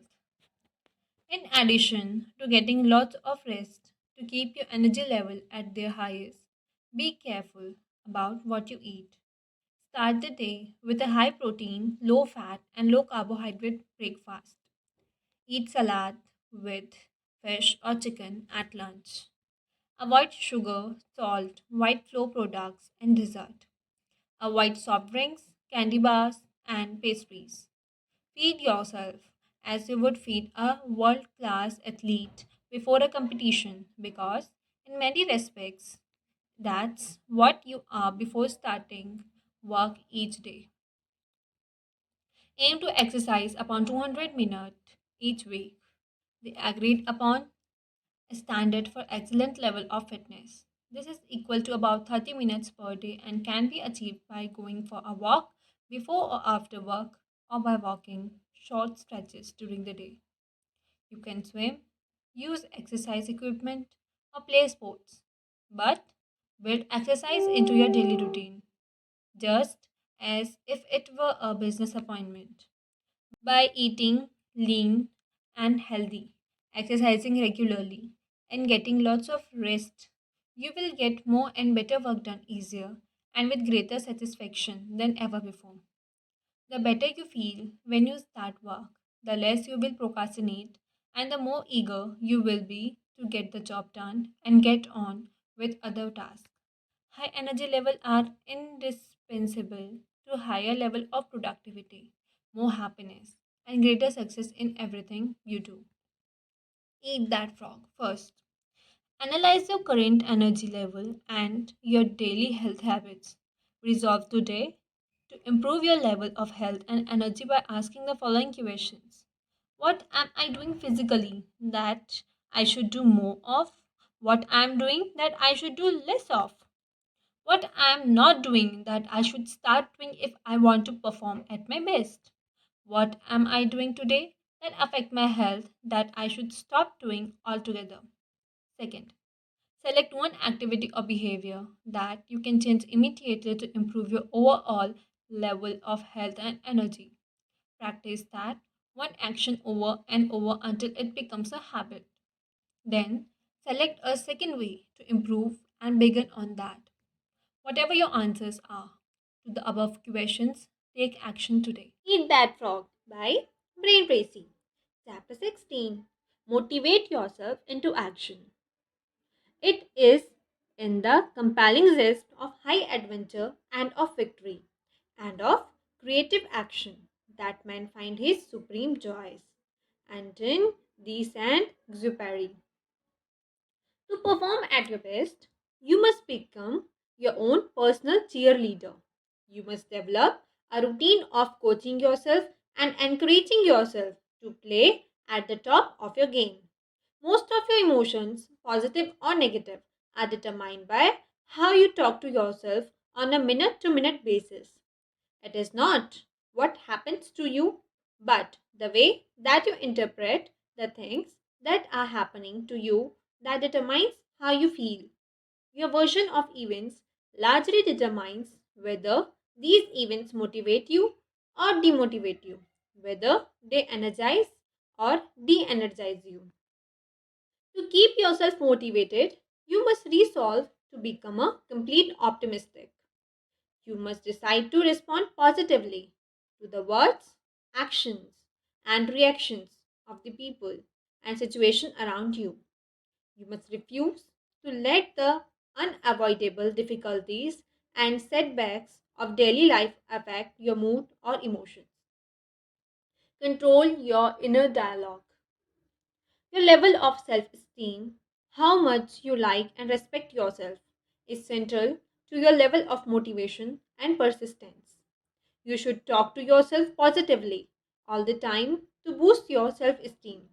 Say things like, I like myself, over and over until you begin to believe it and behave like a person with a high performance personality. To keep yourself motivated and to overcome feelings of doubt or fear, continually tell yourself, I can do it. I can do it. When people ask you how you are, always tell them, I feel terrific. No matter how you really feel at the moment or what is happening in your life, resolve to remain cheerful and upbeat. As Viktor Frankl wrote in his best selling book, Man's Search for Meaning, the last of the human freedoms is to choose one's attitude in any given set of circumstances. Refuse to complain about your problems. Keep them to yourself. As speaker humorist Ed Furman says, you should never share your problems with others because 80% of people don't care about them anyway, and the other 20% are kind of glad that you have got them in the first place. Develop a positive mental attitude. In Martin Seligman's 22-year study at the University of Pennsylvania, summarized in his book Learned Optimism, he determined that optimism is the most important quality you can develop for personal and professional success and happiness. Optimistic people seem to be more effective in almost every area of life. It turns out that optimists have four spatial behaviors, all learned through practice and repetition. First, optimists look for the good in every situation. No matter what goes wrong, they always look for something good or beneficial, and not surprisingly, they always seem to find it. Second, optimists always seek the valuable lesson in every setback or difficulty. They believe that difficulties come not to obstruct but to instruct. They believe that each setback or obstacle contains a valuable lesson they can learn and grow from, and they are determined to find it. Third, optimists always look for the solution to every problem. Instead of blaming or complaining when things go wrong, they become action oriented. They ask questions like, what's the solution? What can we do now? What's the next step? Fourth, optimists think and talk continually about their goals. They think about what they want and how to get it. They think and talk about the future and where they are going rather than the past and where they came from. They are always looking forward rather than backward. When you continually visualize your goals and ideas and talk to yourself in a positive way, you feel more focused and energized. You feel more confident and creative. You experience a greater sense of control and personal power. And the more positive and motivated you feel, the more eager you are to get started and the more determined you are to keep going. Eat that frog first. Control your thoughts. Remember, you become what you think about most of the time. Be sure that you are thinking and talking about the things you want rather than the things you don't want.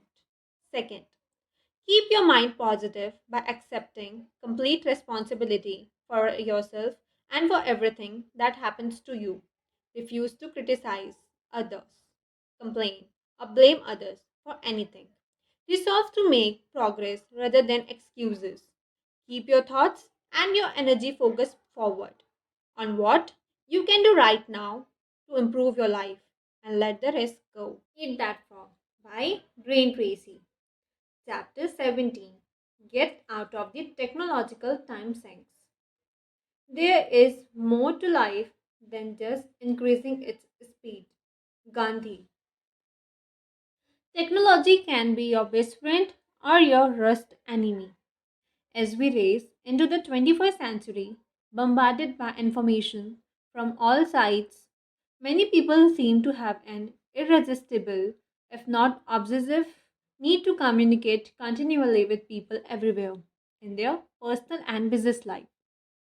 This compulsion to communicate instantly, entailing the non-stop use of cell phones, BlackBerry devices, personal digital assistants, and the internet, both wireless and wired, and various contact management systems such as Microsoft Outlook and Maximiers tends to leave people psychologically breathless.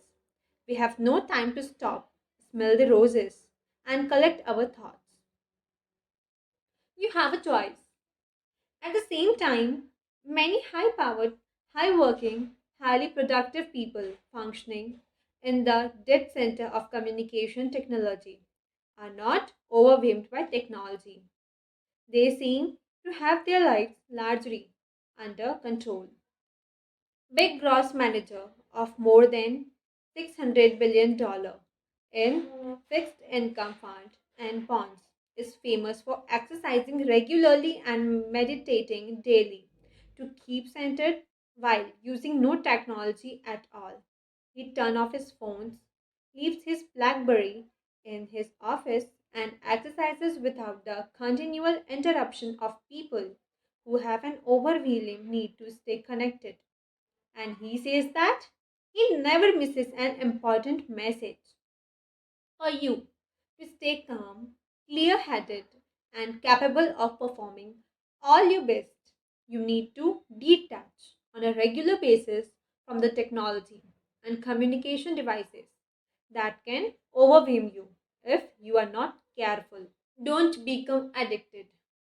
In Washington, not long ago, I was at a business luncheon with a room full of high level executives. Prior to the beginning of the luncheon, one of the organizers stood up and said a short grace. Everyone bowed their heads. When the grace was over, the luncheon began. However, at my table, 4 or 5 out of the 8 people seemed to have been greatly affected by the prayer. They kept their head down and their hands in their laps. Even when the food was served, they seemed to be lost in deep thought over the profound question of the day. Then I realized that they were not praying at all. They were all intensely focused on their Blackberry devices, sending and receiving emails, working their little keyboard like frantic teenagers playing video games. They were all lost to the world around them, and they messaged back and forth. Some of them were with other people in the same room. They had fallen into a technological trap, a deep sink full of information exchange in which they were drowning. Technology is your friend.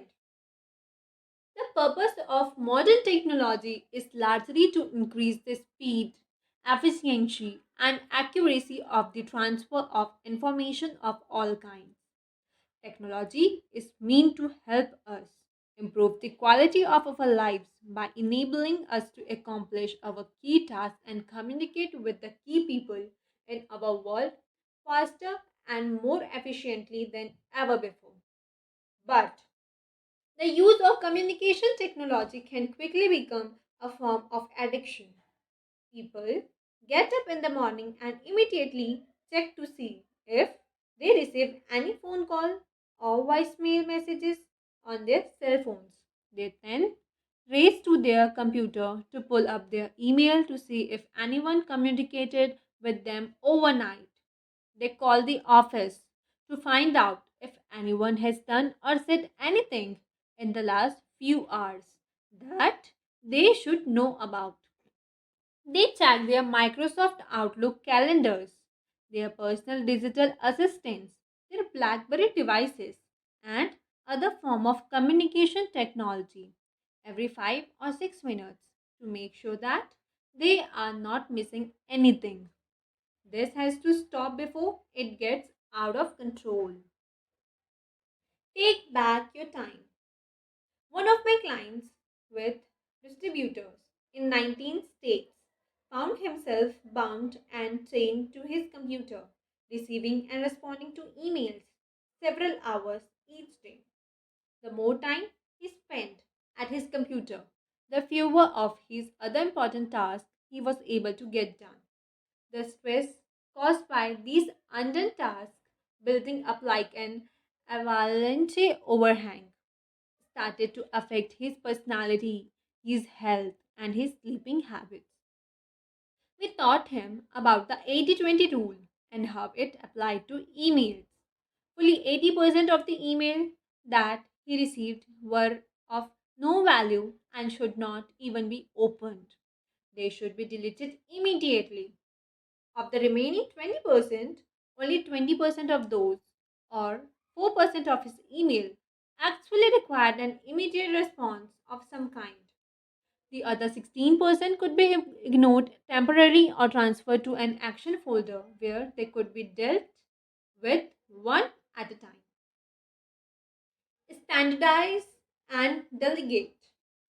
My client felt that no one else had the ability to sort his email more than 300 per day and that he had to do it all himself, no matter how much time it took.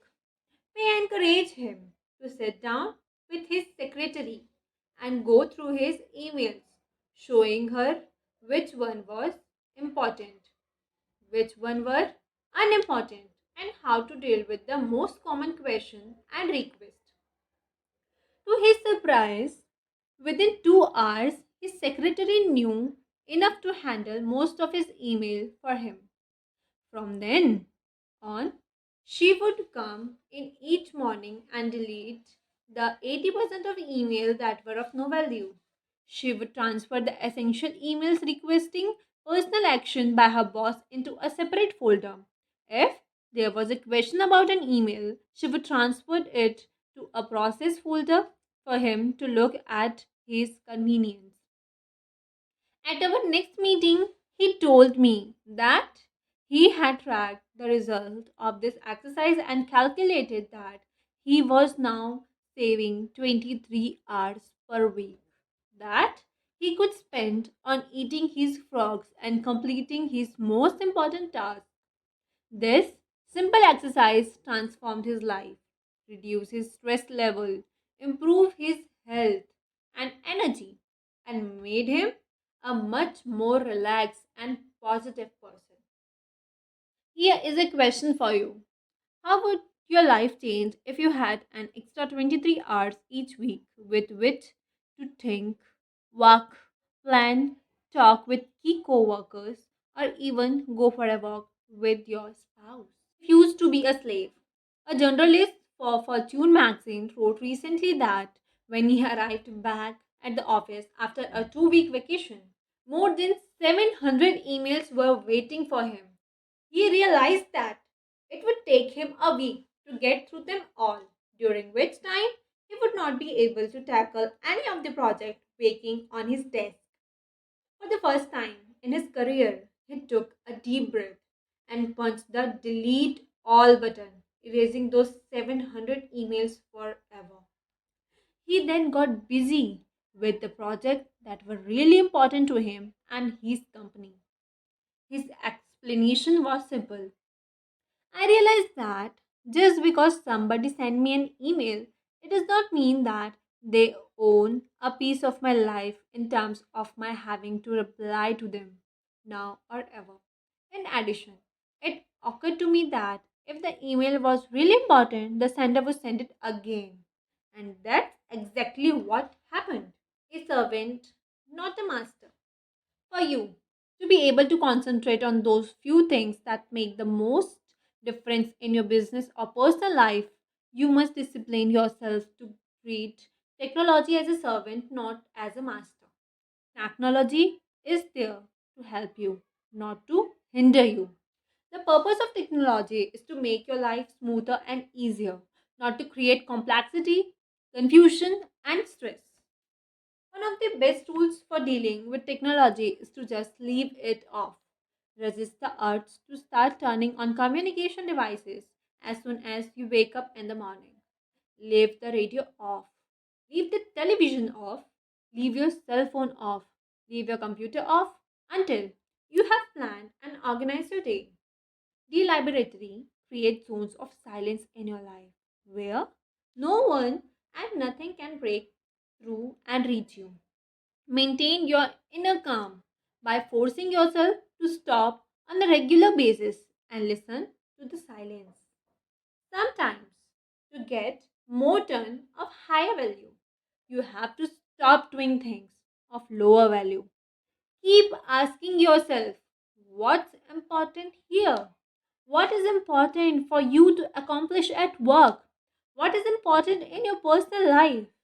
If you could only do one or two of the activities available to you, which one would they be? Continuous contact is not essential. Remember, when you go away for a day, a week, or a month on vacation or on business, and you are out of touch with your communication devices, nothing happens. The world seems to continue revolving whether or not you are in continuous contact with it. Problem gets solved, answers get found, work gets done, and life continues to flow along like old man river. Very few things are so important that they cannot wait. People often ask me at my seminar, but don't you have to keep current with the news by reading newspaper, listening to the radio and watching television?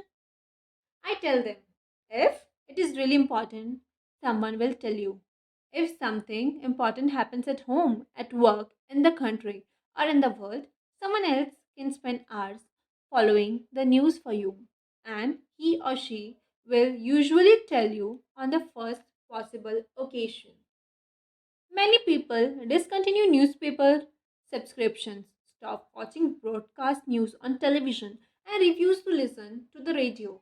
And surprisingly enough, they remain well informed on most important subjects. Someone always keeps them up to date. You should do the same. Eat that frog first. Resolve today to create zones of silence during your day to day activities. Turn off all communication devices and technology for 1 hour in the morning and 1 hour in the afternoon. You will be amazed at what happens. Nothing. Second, resolve to take one full day off each week during which you do not touch your computer, check your Blackberry, or make any attempt to keep in touch with the world of technology. At the end of the day, without contact except by voice, your mind will be calm and clear. By giving your mental batteries time to recharge, free from the incessant interruptions of communication, you will be more relaxed, aware, and alert. Eat That Frog by Brain Tracy. Chapter 18. Slice and Dice the Task. The beginning of a habit is like an invisible thread, but every time we repeat the act, we strengthen the strand, add to it another filament until it becomes a great cable and bind us irrevocably through the act. Horizon Sweat Marden. A major reason for procrastinating on big, important tasks is that they appear so large and formidable when you first approach them. One technique that you can use to cut a big task down to size is the salami slice method of getting work done. With this method, you lay out the task in detail and then resolve to do just one slice of the job for the time being, like eating a roll of salami, one slice at a time, or like eating an elephant one bite at a time.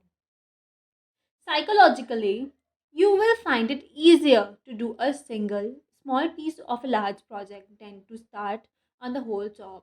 Often, once you have started and completed a single part of the job, you will feel like doing just one more slice. Soon, you will find yourself working through the job one part at a time. and before you know it, the job will be completed. Develop a compulsion to closure. An important point to remember is that you have deep within you an urge to completion, or what is often referred to as a compulsion or to closure. This means that you actually feel happier and more powerful when you start and complete a task of any kind. To satisfy a deep subconscious need to bring finality to a job or project, this sense of completion or closure motivates you to start the next task or project and then to persist toward final completion. This act of completion triggers the release of endorphins in your brain that was mentioned earlier. And the bigger the task you start and complete, the better and more elated you feel. The bigger the frog you eat, the greater the surge of personal power and energy you experience.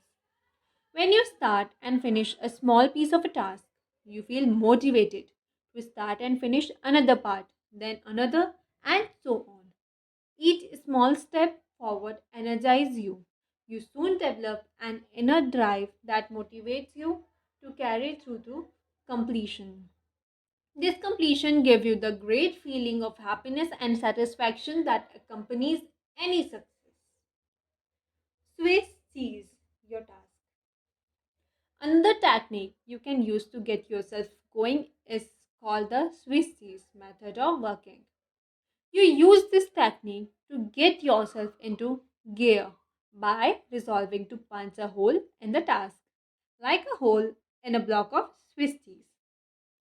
You Swiss cheese a task when you resolve to work for a specific time period on it. This may be as little as 5 or 10 minutes, after which you will stop and do something else. You will just take one bite of your frog and then rest or do something else.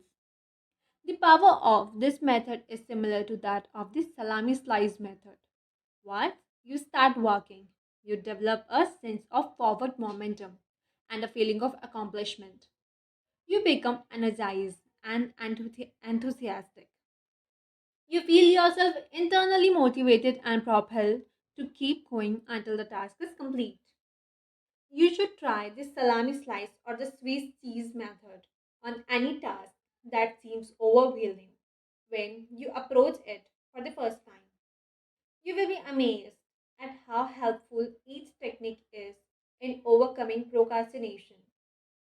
I have several friends who have become best selling authors by simply resolving to write one page or even one paragraph per day until the book was completed. And you can do the same.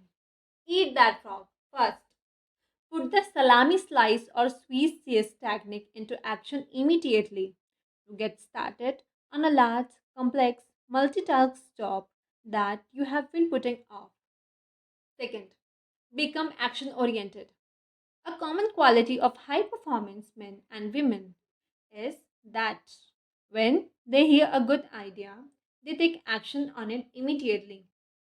As a result, they learn more, learn faster, and get much better results. Don't delay. Try it today. Eat That Frog by Brain Tracy. Chapter 19. Create large chunks of time. Nothing can add more power to your life than concentrating all of your energies on a limited set of targets. Nido Cuban. Most of the really important work you do requires large chunk of unbroken time to complete. Your ability to carve out and use these blocks of high value, highly productive time is central to your ability to make a significant contribution to your work and to your life. Successful salespeople set aside a specific time period each day to phone prospects. Rather than procrastinating or delaying on a task that they don't particularly like, they resolve that they will phone for one solid hour between 10 and 11 a.m., for example, and they discipline themselves to follow through on their resolution. Many business executives set aside a specific time each day to call customers directly, to get feedback, to return phone calls, or to answer correspondence. Some people allocate specific 30 to 60-minute time period each day for exercise. Many people read great books 15 minutes each night before retiring. In this way, over time, they eventually read dozens of the best books ever written. Schedule blocks of time. The key to success of this method of working in specific time segments is for you to plan your day in advance and schedule a fixed time period for a particular activity or task. Make work appointments with yourself and then discipline yourself to keep them.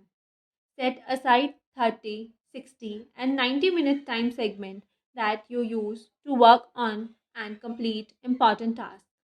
Many highly productive people schedule specific activities in pre planned time slots all day long.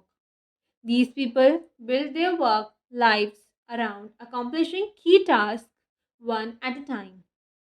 As a result, they become more and more productive and eventually produce two times, three times, and five times as much as the average person.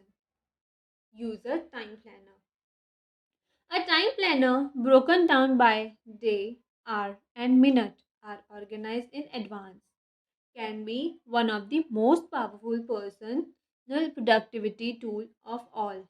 It enables you to see where you can consolidate and create blocks of time for concentrated work. During these working times, turn off the telephone, eliminate all distractions, and work non-stop. One of the best work habits of all is to get up early and work at home in the morning for several hours. You can get three times as much work done at home without interruptions as you ever could in a busy office where you are surrounded by people and bombarded by phone calls. Make every minute count. When you fly on business, you can create your office in the air by planning your work thoroughly before you depart. When the plane takes off, you can work non-stop for the entire flight. You will be amazed at how much work you can go through when you work steadily in an airplane without interruptions. One of the keys to high level of performance and productivity is to make every minute count. Use travel and transition times, what are often called gifts of time, to complete a small chunk of larger tasks. Remember, the pyramids were built one block at a time. The great life or a great career is built one task and often one part of a task at a time. Your job in time management is to deliberately and creatively organize the concentrated time period you need to get your key jobs done well and on schedule. Eat that frog. Think continually of different ways that you can save, schedule, and consolidate large chunk of time. Use these times to work on important tasks with the most significant long-term consequences. Second, make every minute count. Work steadily and continuously without diversion or distraction by planning and preparing your work in advance. Most of all, keep focused on the most important result for which you are responsible. That from by Rain Tracy. Chapter 20. Develop a sense of urgency. Do not wait. The time will never be just right. Start where you stand and work with whatever tool you may have at your command. And better tools will be found as you go along. Napoleon Hill. Perhaps the most outwardly identifiable quality of high performing men and women is action orientation. They are in a hurry to get their key tasks completed. Highly productive people take the time to think, plan, and set priorities. They then launch quickly and strongly toward their goals and objectives. They work steadily, smoothly, and continuously. As a result, they seem to power through enormous amount of work in the same amount of time that the average person spends socializing, wasting time, and working on low value activities. Getting into flow. When you work on your most important task at a high and continuous level of activity, you can actually enter into an amazing mental state called flow. Almost everyone has experienced this at some time. Really, successful people are those who get themselves into this state far more often than average.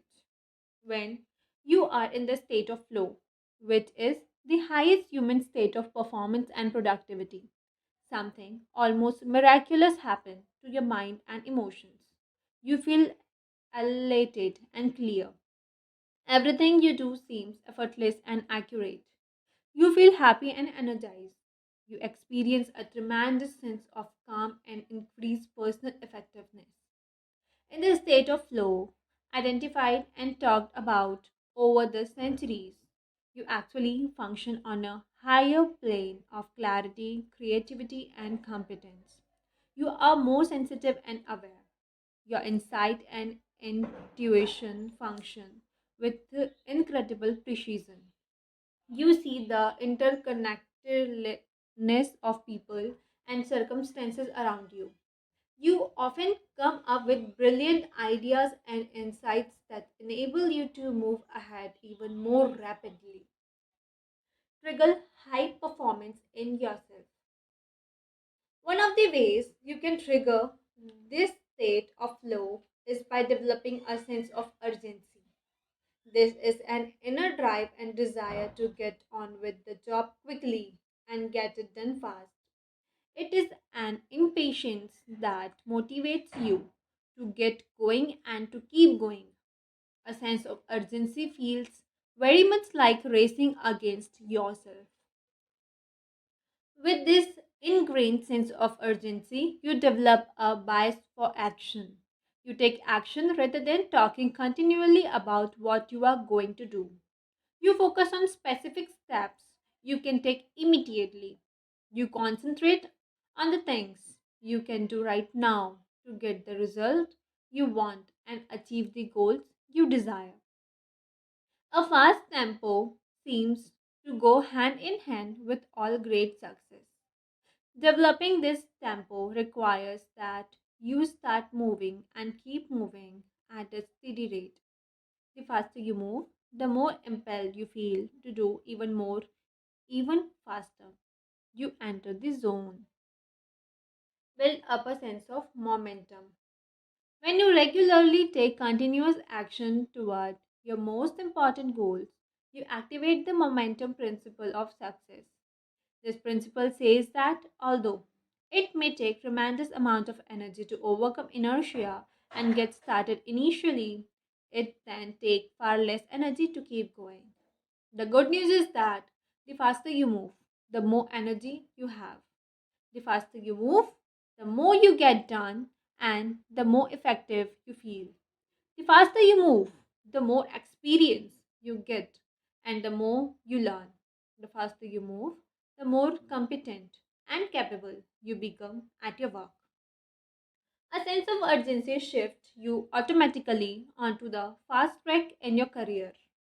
The faster you work and the more you get done, the higher will be your level of self esteem, self respect, and personal pride.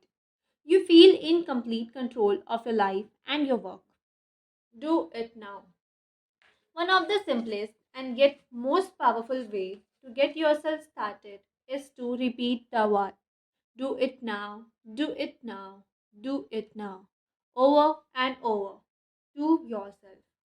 If you feel yourself slowing down or becoming distracted by conversation or low value activities, repeat to yourself the word back to work, back to work, back to work over and over. In the final analysis, nothing will help you more in your career than for you to get the reputation for being the kind of person who get important work done quickly and well. This reputation will make you one of the most valuable and respected people in your field. Eat that frog. First, resolve today to develop a sense of urgency in everything you do.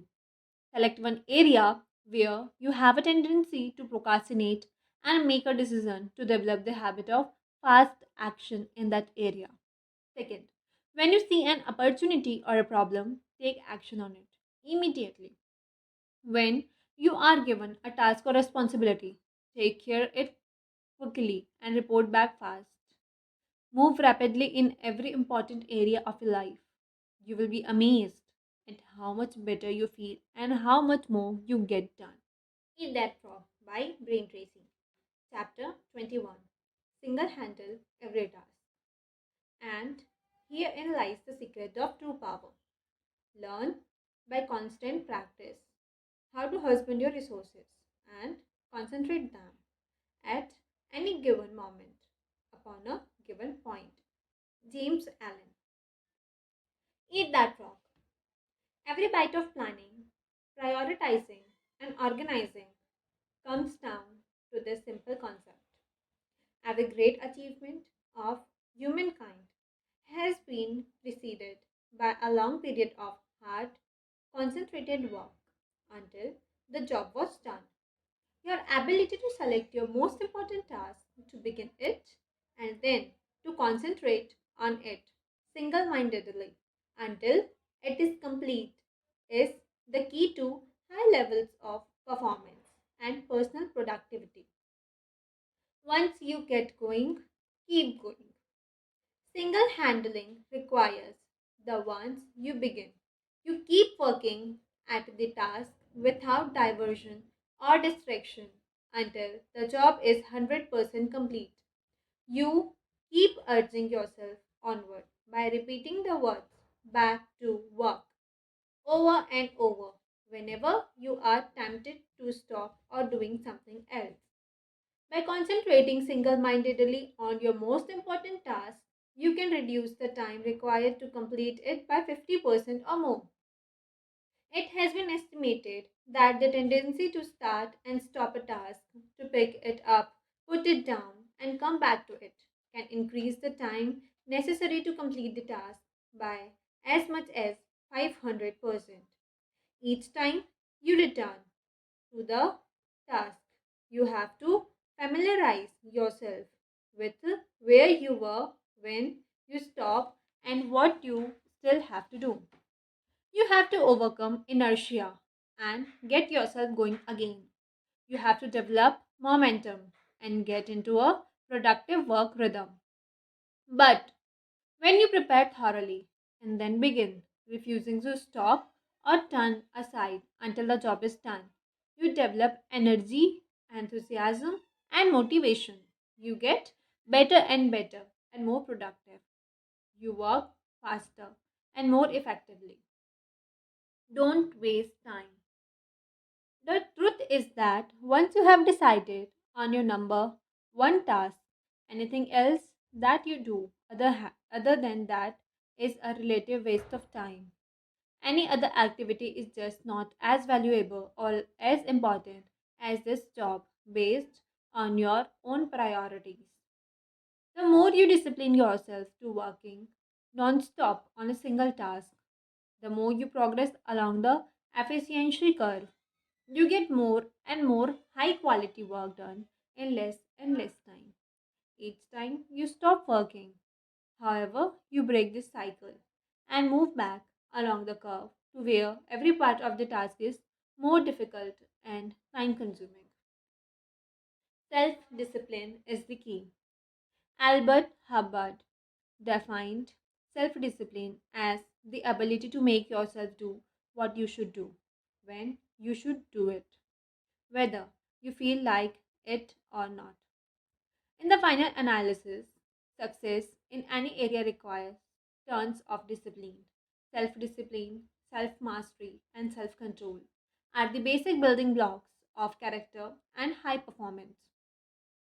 Starting a high priority task and persisting with that task until it is 100% complete is a true test of your character, your willpower, and your resolve. Persistence is actually self discipline in action.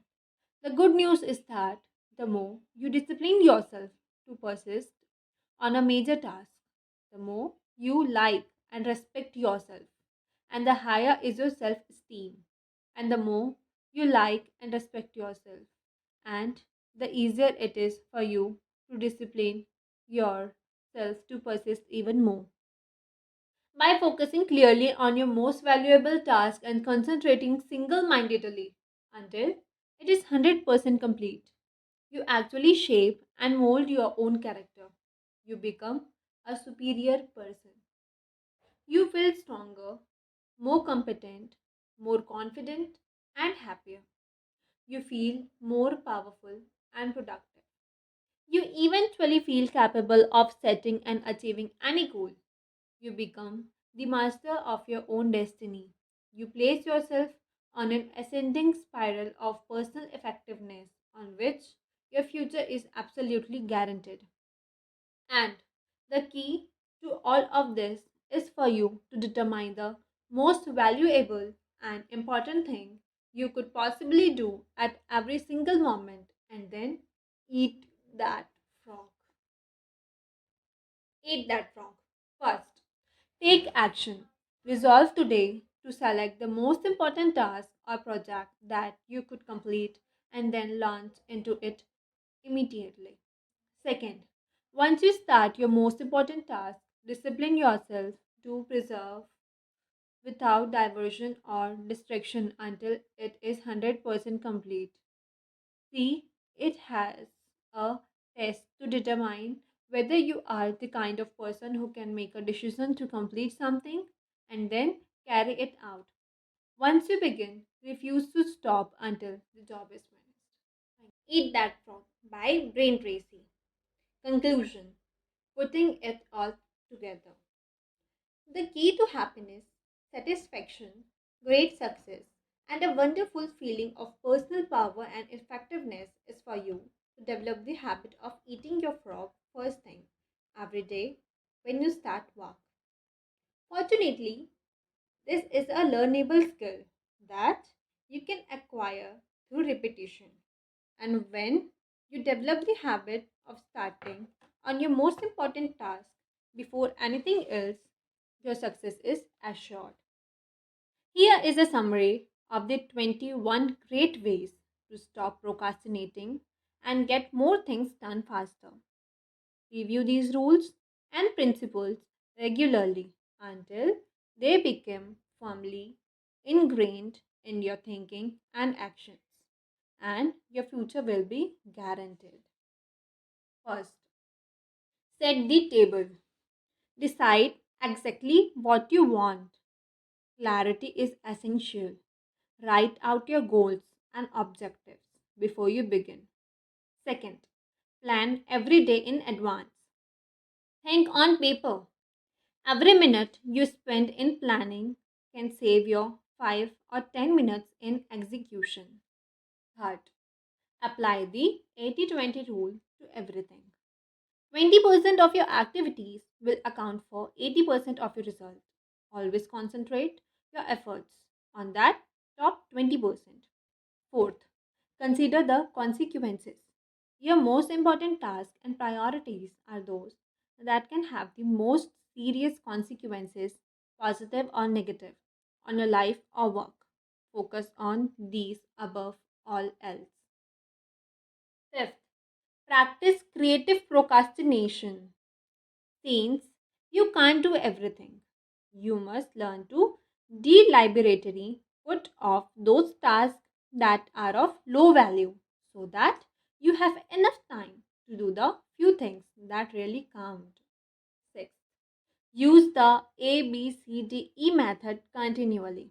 Before you begin work on a list of tasks, take a few moments to organize them by value and priority so you can be sure of working on your most important activities. 7th, focus on key result areas. Identify the determine those results that you absolutely, positively have to get to do your job well and work on them all day long. 8. The law of three. Identify the three things you do in your work that count for 90% of your contribution and focus on getting them done before anything else. You will then have more time for your family and personal life. Ninth, prepare thoroughly before you begin. Have everything you need at hand before you start. Assemble all the papers, information, tools, work materials, and numbers you might require so that you can get started and keep going. 10th, take it one oil barrel at a time. You can accomplish the biggest and most complicated job if you just complete it one step at a time. 11th, upgrade your key skills. The more knowledgeable and skilled you become at your key tasks, the faster you start them and the sooner you get them done. 12th, leverage your spatial talents. Determine exactly what it is that you are very good at doing or could be very good at and throw your whole heart into doing those specific things very, very well. 13. Identify your key constraints. Determine the bottlenecks or choke points, internal or external, that set the speed at which you achieve your most important goals and focus on elevating them. 14th, put the pressure on yourself. Imagine that you have to leave town for a month and work as if you had to get all your major tasks completed before you left. 15th, maximize your personal power. Identify your periods of highest mental and physical energy each day and structure your most important and demanding tasks around these times. Get lots of rest so you can perform at your best. 16. Motivate yourself into action. Be your own cheerleader. Look for the good in every situation. Focus on the solution rather than the problem. Always be optimistic and constructive. 17. Get out of the technological time sinks. Use technology to improve the quality of your communications, but do not allow yourself to become a slave to it. Learn to occasionally turn things off and leave them off.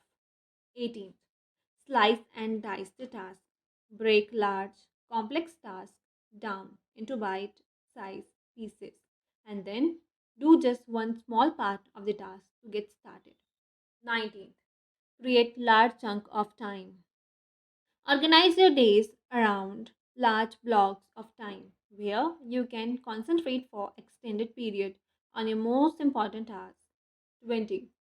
Develop a sense of urgency.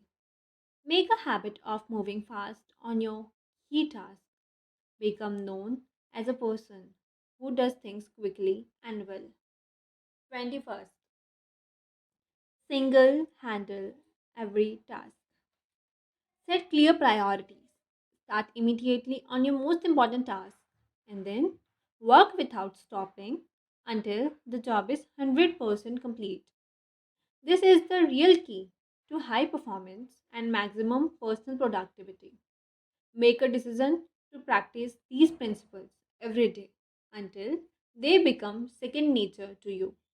With these habits of personal management as a permanent part of your personality, your future success will be unlimited. Just do it. Eat that frog. Thank you.